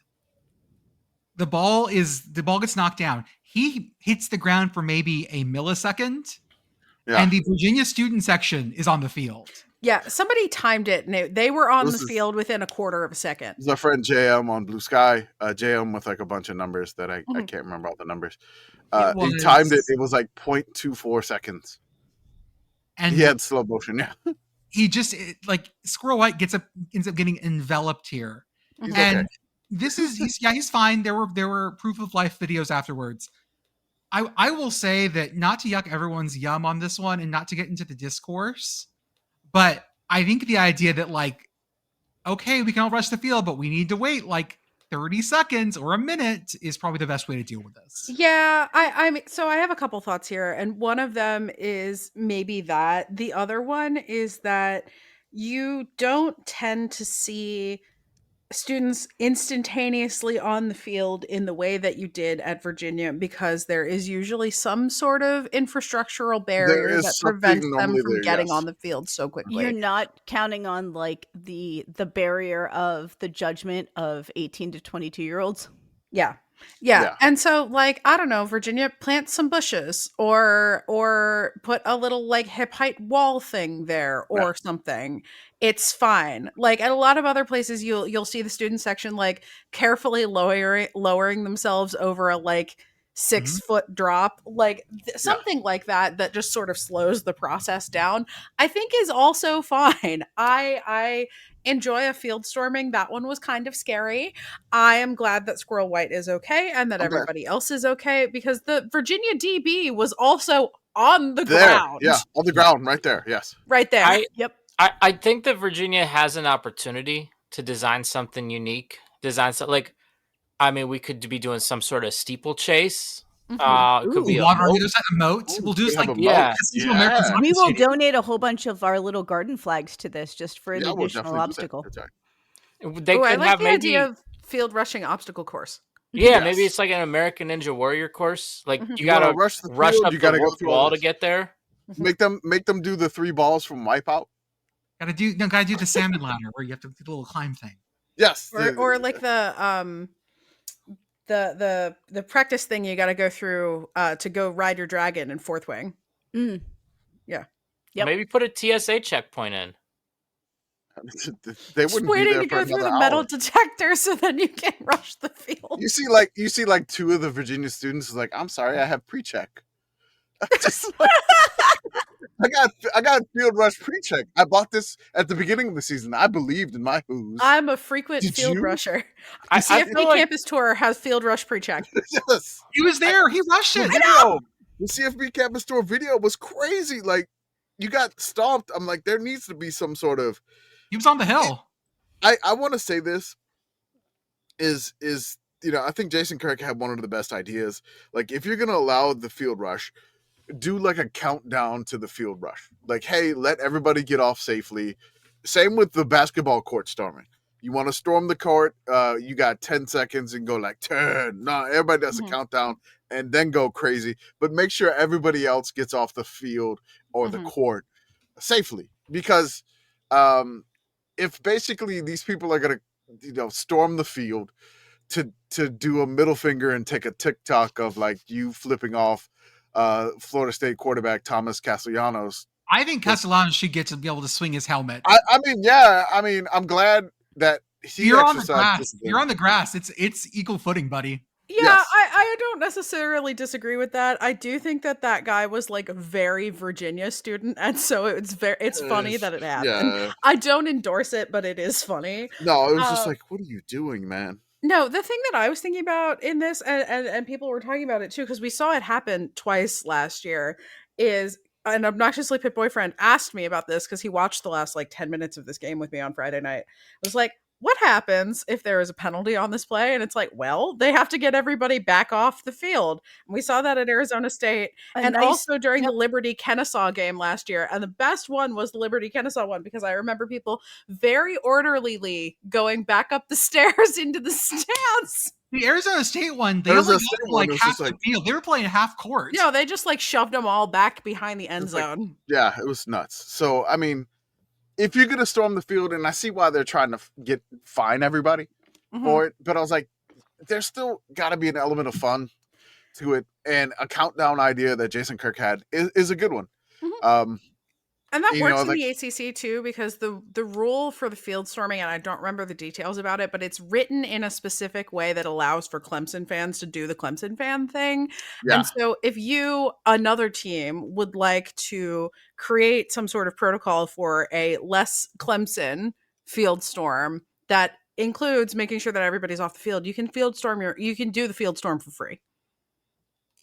Also, before we move off this, did the goalposts ever come down? Because I saw people sitting on them. No, it doesn't seem like they yearn for the sea. They yearn for the sea. The best part was that someone ended up eating shit, was up there climbing and jumping around, and then just like whang, fell off. Oh, they're okay.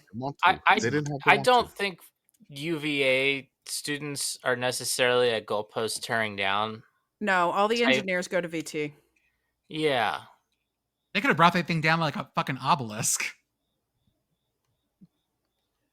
TCU 24, Arizona State 27. Arizona State was down 17-0 late in the second. No 17-0 lead was safe this week. That was the wild thing, is that we had a lot of 17-0s that fucking I was like, that's a 3-possession game. And it's just like, oh no. But it's like, I feel like, you got your scripted drive and then you get lucky on the next two. And then all of a sudden the other team was like, okay, now we got this figured out, which you don't really see that too often. But you saw it a lot in week 5. Is 17-0 college football's 28-3 in this essay? I will. Except it feels way more common. It feels like the most dangerous lead in college football is 17-0. Like, this isn't the first time Arizona State this season has fallen behind 17-0 early in the game. I mean, Sam Levitt had his best day of the year, passed for 291 yards, averaged 7.5 a pass. Like, he had a great day, and that was a big part of this game. I was going to ask if we thought that Arizona State just has an alarm set that, like, it's time to wake up when you're down 17. Like, oh shit.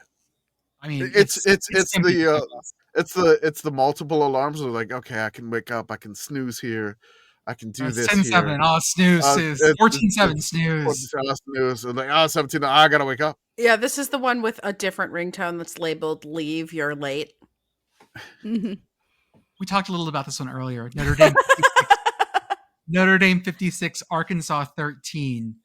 Oh, those pigs got cooked. What pig?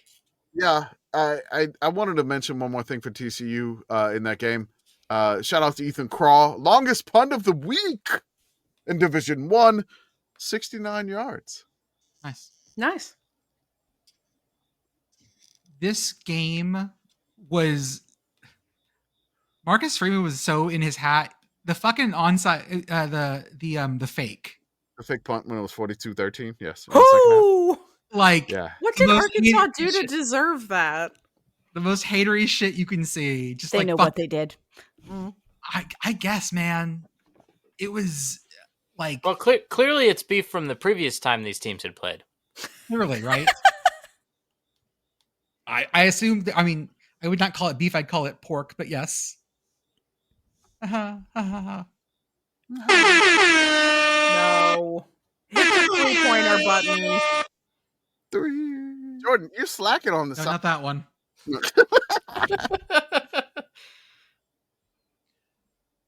LSU 19, Ole Miss 24. Lane Kiffin was shit posting at 2 a.m. after the game. He's just like me for real. Mm-hmm. He's in the committee. Like, I can't wait till he quote tweets us once. One of these days. One of these days he's gonna do it. This is your typical LSU Ole Miss game. Yep, all this shit happened. It was weird. It was LSU weird. Ends up losing because they can't run the fucking football. It was stupid. It was great. It's classic LSU Ole Miss. can we get Trinidad Chambliss at least to the Final Four of the Heisman? Because having a former D2 player up there would just make me so happy. So the thing about this is it is September. You do not want to be a September Heisman candidate because it means that you will not be a Heisman candidate. So let's revisit this conversation in a few weeks, shall we? La Tech 30, UTEP 11. Like I said, coming off the energy of those other two games on the radio call to this one felt like slamming into the wall. Pitt Girl, you got a face. 11. How'd they get to 11? How we got 11? That's a number. It wasn't fun. They had 3 and then they got a touchdown 2-point conversion. It wasn't okay. fun. That's lame. Mm. I saw them post the final score graphic and it was just like, them 11 and then La Tech 30. And I was like, wait, it's only 11-17. What am I was confused. I thought it was the time because the graphic was very confusing.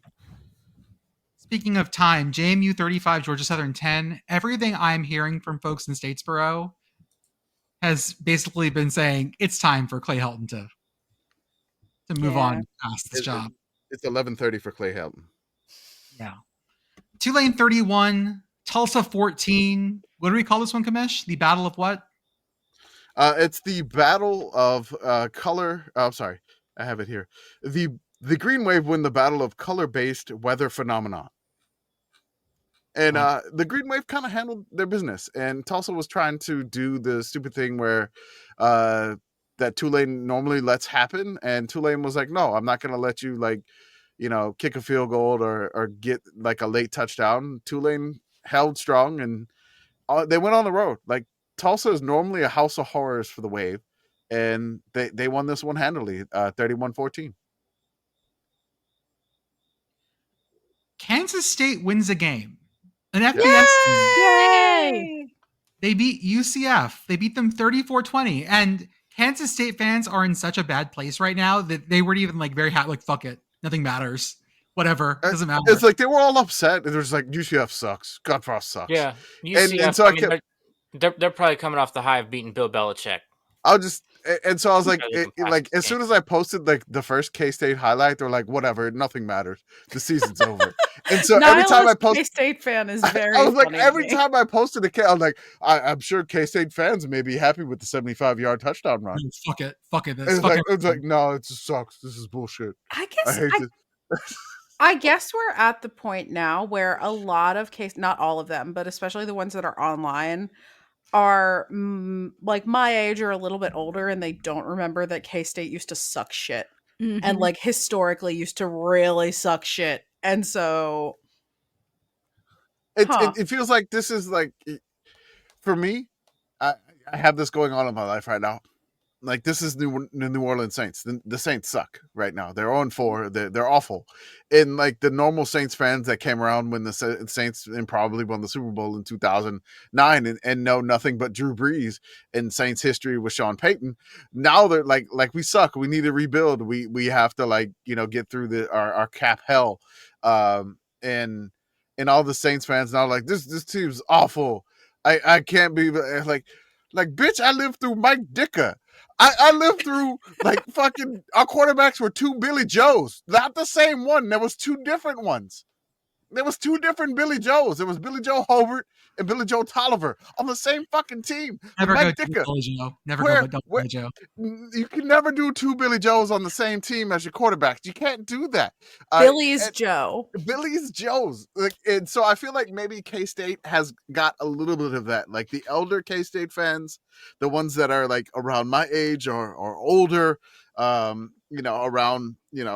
they're just like, okay, they understand how bad it was before. We can do a series where we describe the horrors of 80 years of football season by season. From the dark, K-State arose, and the dark, it may be returning. This is why, when Spencer Hall says that Bill Snyder is probably the best college football coach of all time, and that's his opinion. Yes. And the more I look at it, I'm just like, I believe him. And so when K-State has this nihilist population of this young fans 8-4 sucks, I'm like, bitch, you don't know how bad it was. It's like, look at your history, man. And so like when they're all nihilists, like, oh, it's just Scott Frost, we suck, this is an awful season. I'm like, look, man, you're probably still gonna make a bowl game. Be happy with that. I know you wanted more. It doesn't always work out. You got the Ireland curse or whatever. Whatever. Just, again, and like all these Saints fans, like, this is awful. Like, I got to deal with Spencer Rattler and like Tyler Shuck. And I'm like, I had 2 Billy Joes, man. I mean, you got, I had Steve Walsh. I had John Forcade. I had we've had All some household horrible names. quarterbacks. Yes. Yeah, Okay. none of these words are in the Bible. No, that just- I know. I mean, you probably remember the Cajun Cannon, Bobby Hebert. No, I but don't. not at all. What about Wade Wilson? Those household names that you got going Deadpool? on. Yeah, I was gonna say, that's isn't that a Deadpool. comic No. book character? No, Wade Wilson looked like he was like 57, but apparently he was like 22. And I was like, So this is Deadpool. bullshit. So no, Deadpool. it's Yeah, that's Deadpool. about right. Yeah. So like K-State fans, take it easy. You got to win.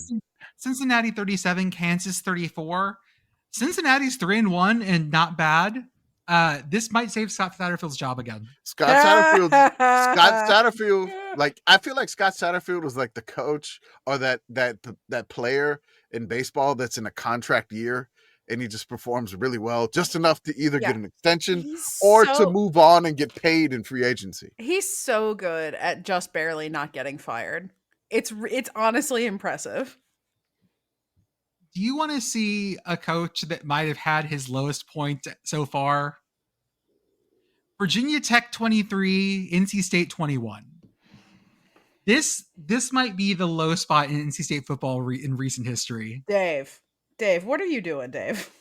They're still 3-2. Oh yeah, no, they'll go 8-4. That's what they do. But like, Dave, this was a lot of people were like, Virginia Tech secretly good, y'all. No, dead count bounce. This happens, okay? Like this happens every once in a while. We talk about it. The interim bump. No, don't. Just. I mean, okay. They're what, on a 2-game win streak now? Yes, they are. That is true. ODU 21, Liberty 7. ODU is 3-1 very quietly. Although I believe, according to ESPN, they had like a 10% chance to make the playoffs. Sure. Yeah, hey, you know what? Roll with it. Rare things happen. They have a win over a power conference team. Sure. Someone on here wrote about Akron Toledo for the last show. Toledo is pissed after WMU probably cost them their CFP shot last week. Akron maybe mincemeat. Toledo 45, Akron 3. They were mincemeat. Mm-hmm. Just a Akron-shaped smudge at the end of the game. Yep. The tire mark, that was it. Duke 38, Syracuse 3. I think Syracuse is missing Mr. Angeli. Mm-hmm. Yeah. Mm-hmm. And without him, I don't think the machine works that well. Mm-hmm. So, yeah, like Duke is like a pretty middle of the road to top of ACC team, which I think we agree with. Like I said, they're upper middle class of the ACC. I mean, yes. Also, this year's ACC, I still don't know that we know a lot, except that Miami is probably actually pretty good, and that UNC is definitely bad, and like there are a couple of other teams that are like VT is also definitely bad, even though they have won a couple of games, and Stanford. But like, do we know anything else? I don't know. Let me see if this next game helps you make sense of that, Pitt Girl, okay? Mhm. Because then talk me through Georgia Tech 30, Wake Forest 29, and how that makes sense. Because I've been saying this for the last 2 years. The ACC got rid of divisions, and you know what happened? You let the coastal out. Everybody has coastal disease now. Yep. I mean, Georgia Tech stays undefeated. They got it done. If you Georgia ask Georgia Tech is playing with the same fire Pitt played with last year. If you want to talk about Georgia Tech fans and how good they feel about their 5-0, it is the most cardiac 5-0 I think this year. I do fucking love Haynes King though. He's great. Oh, I don't think he can't do this anymore. He looked like he'd been fucking through the ringer. I love the last game. I love, like, it seems like Jake Dickert has got Wake to be like Bitey Wake Forest too. which is good for Wake. And I love them going for the 2 in the win in OT. Like Yes. they did this. They didn't get it, but I love the call. I love the gutsiness to go for it, and like knowing that, hey, you're the lesser team, you shouldn't be there. I don't know if you heard the like turbo doink clang in this game. It was so sonorous. So It was good. so crazy. It was like a doink clang. It just, I think if you can find that sound and put it on the soundboard for a doink, it is phenomenal. One game I think we skipped was BYU Colorado. There was one thing that BYU did. I put the play in there if you want to just watch it. You don't have to pull it up. But it was something called the tornado reverse. This thing is so confusing, but this was BYU's game-winning touchdown to make it 24-21. This reverse was like incredible. Like I want to put this in my kiddos' flag football team. If they can execute this, like there's no way that my kiddos' flag football team is going to get stopped. But this tornado reverse is incredible. I don't have a link, by the way. I mean, it is just phenomenal. It's like have a pick. There's so like the quarterback spinning, which is just phenomenal. It's just a blast to look at. It's so great. I'd like to talk about one of the best teams in Texas.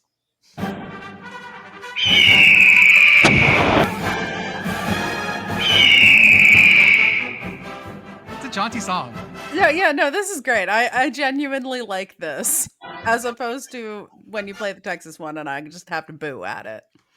North Texas 36, South Alabama 22, 5-0 North Texas. Talk Go to your Birds. kids about playoff North Texas. South Al was giving a little bit of shit here. Mm-hmm. They were. Now, the cool thing is, let me find it to make sure I'm right here. The next game they have is South Florida at home on a Friday night. Ooh. I might have to go do that one. That's You October. might have to do that. I have to go see that one. I think you should. Mm-hmm. Illinois 34, USC 32. Look, man, that was a great game. I saw like a bunch of people like, this is a poverty program. How dare you rush the field after this?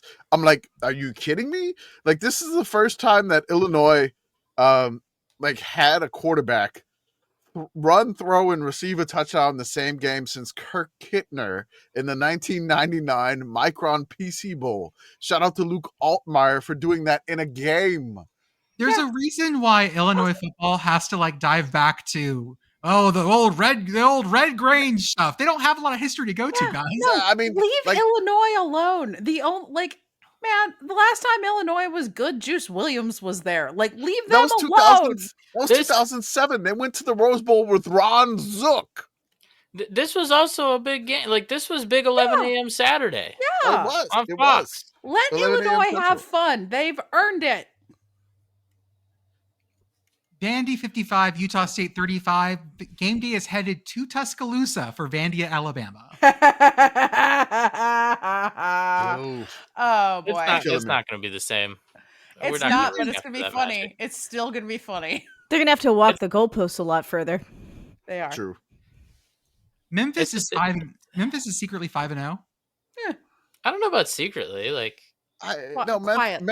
Memphis was giving like FIU was giving Memphis some shit, and then halftime hit, and then Memphis came out, and it was a completely different game.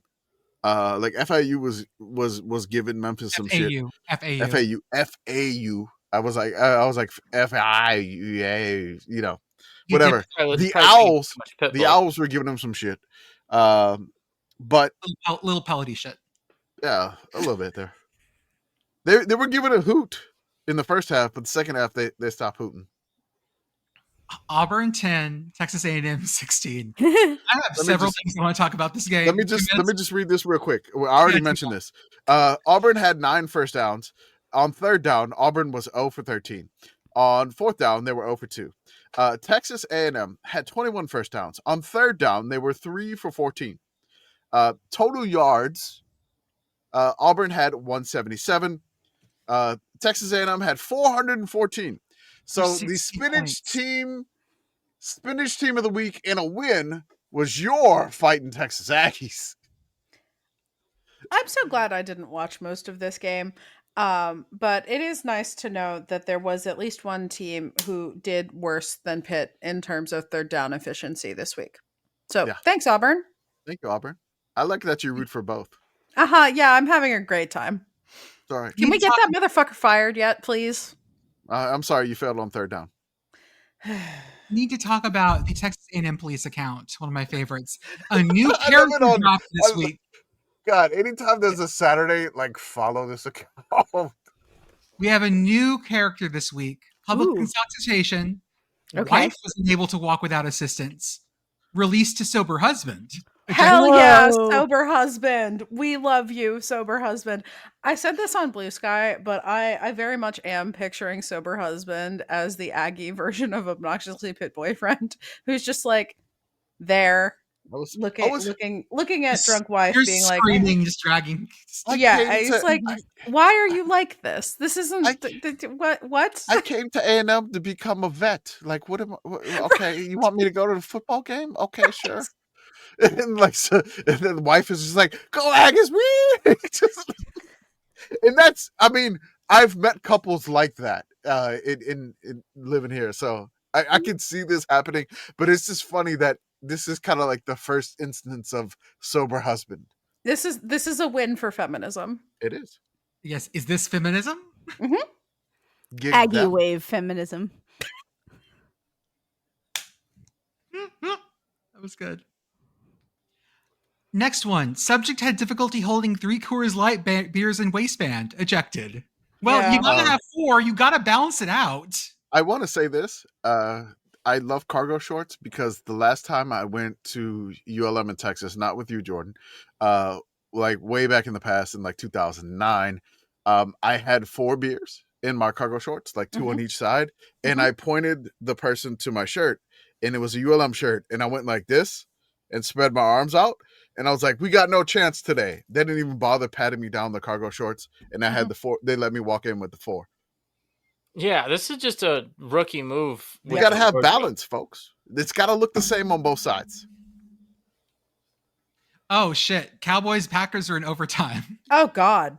Ah. The other thing you could do is just put it, just right in your pants in there, so it just looks like you're just really happy to see the security.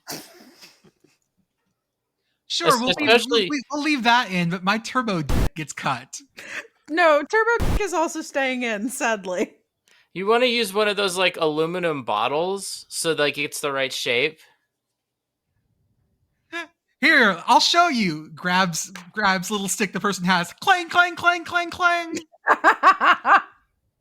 Clang, clang, clang. Goes the trolley? No, sorry. No. What's the next game? I will call Bridget, Jordan. Oklahoma State lost to Baylor badly enough that they fired Todd Grantham. We already talked about that. Yes. Yep. Tennessee had some sort of wasting disease at Mississippi State. I will say that the whole game was weird and that Mississippi very State weird. refused to go away. Mississippi State is probably a top 40 team in the country right now, maybe top 30. Like, they're actually pretty fun. I've forgotten that one of our favorite people, Fluff Bothwell from South Alabama, is now playing for the Bulldogs Fluff heads. and making moves. I got distracted. I was listening to the Blitz and I got distracted. I panicked, had zoned out, so I didn't know what game they were on until I heard clank, clank, clank, clank, clank, clank, clank, clank, clank, clank, clank, clank. I was like, oh, I know where they are. Yep. We're in Starkville. Anytime you hear a washing machine full of pennies, you're in Starkville. Some FBCS games. Idaho State wins big over Northern Colorado, 26-18. Northern Colorado is still fucking snake bit, which sucks.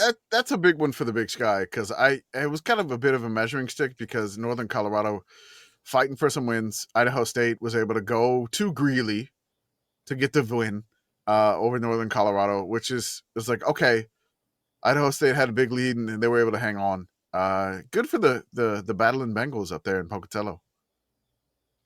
Montana State absolutely destroyed Eastern Washington. Yeah, man. I I feel bad for Eastern Washington. I feel like Montana State was pissed off at Mercyhurst last week doing that weird 11-minute drive where they had to punt. And they took all their anger out on Eastern Washington. So I apologize to the Eagles for that. Northern Arizona survives Portland State. Cal Poly and Sacramento State play a really great game. God, that was such a good game. It was back and forth, back and forth, back and forth.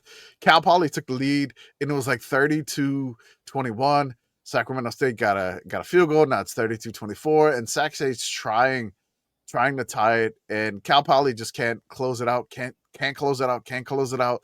And Sac State was able to like drive a little bit, and then Cal Poly gets a huge sack on fourth down. Doesn't even let them get a Hail Mary off, and then win the game. Cal Poly last year 3-8. They are 3-2 this year. Shout out to Musty the Mustang and Cal Poly. Fucking hate that mascot. I love Musty. He just smells weird. He's musty. He just stinks. He smells weird. That's it. Montana 41, Idaho 30.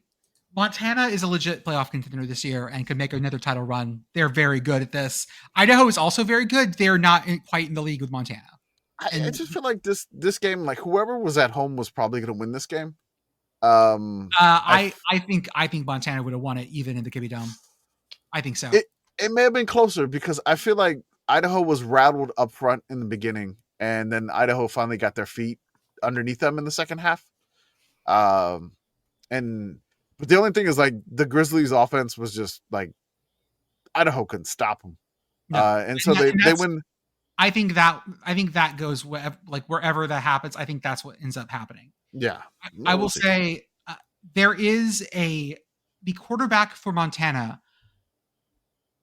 I'm going to go with Kiali Ayat. Is an amazing Detmer darling for us in FCS. That's right. I think he's in like the top 3 or 4, right? Is. Yeah. So they got a good QB. Idaho's got a great QB, but like Idaho's QB couldn't get anybody open in the first half, and slowly, I mean, just making plays in the second half. My favorite part of this game, because it's a rivalry game and they hate each other. The fun part for me is that Idaho was down like 41-22, and they scored a touchdown with like 20 seconds left.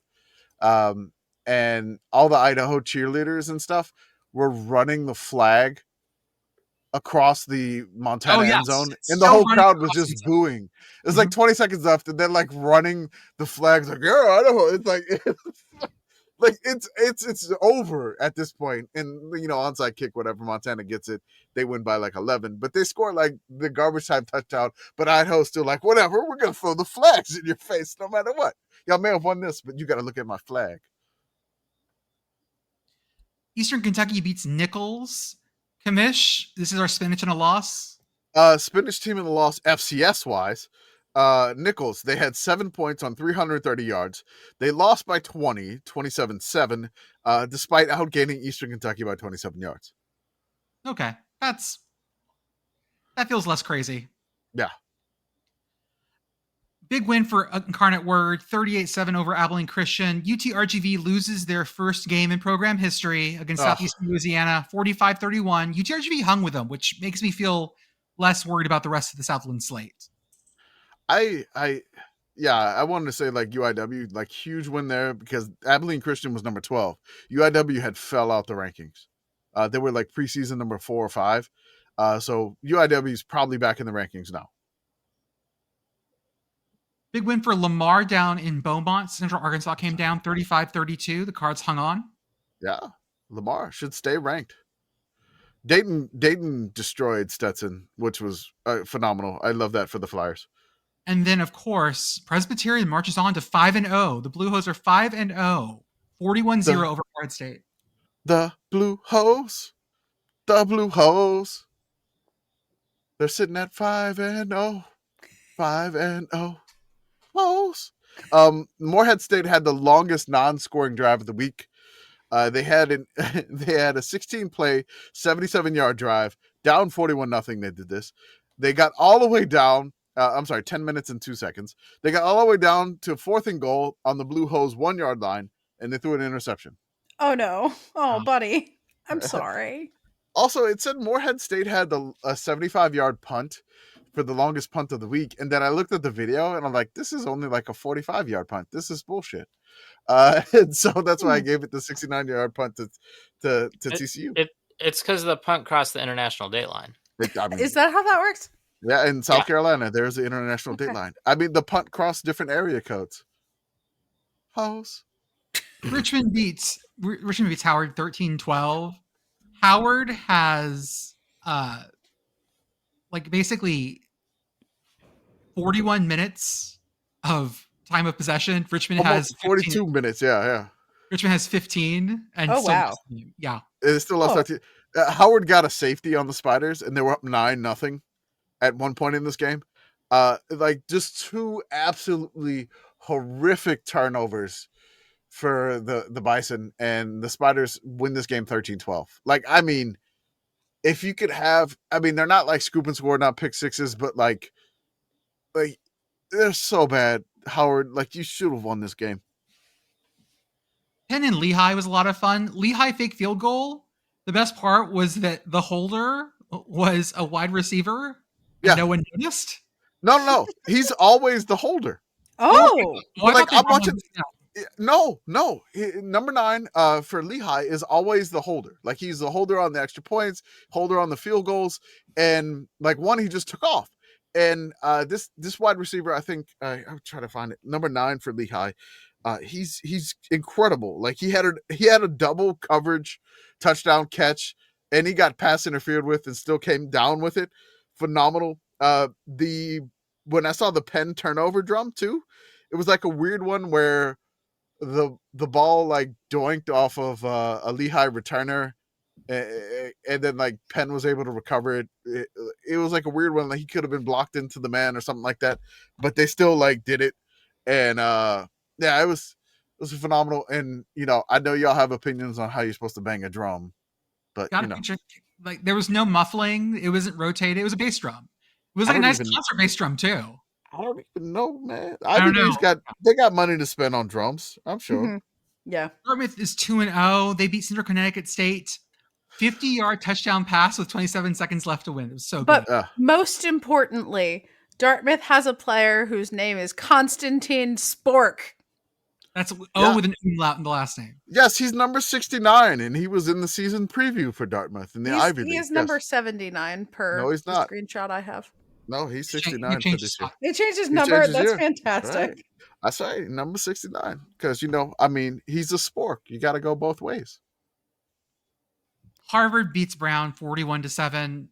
In the fourth quarter, Harvard goes on a 9-minute and 30-second drive that just chokes the life out of Brown. Brown's not going to be very good this year. Yeah, it was their longest non-scoring drive of the week, where it was just turnover on downs, and they just killed the clock. It was 4th and 5, and then whatever, we'll try to pass. They didn't get it. Whatever. Nobody scored after that. Stanford was in second place for our Spinach. 13 points on 389 yards, lost by 22 to Furman. Correct. Who had 277 yards. Yes. And one of the wildest games of the week in D2 in the Lone Star Conference. Yes. Central Washington 91, Western New Mexico 31. Pointy. I 91-31. That's ridiculous. Also, we have I think we have a little bit of a hive out in Canyon, Texas, for West Texas A&M. Yeah, people always send us pictures from out there.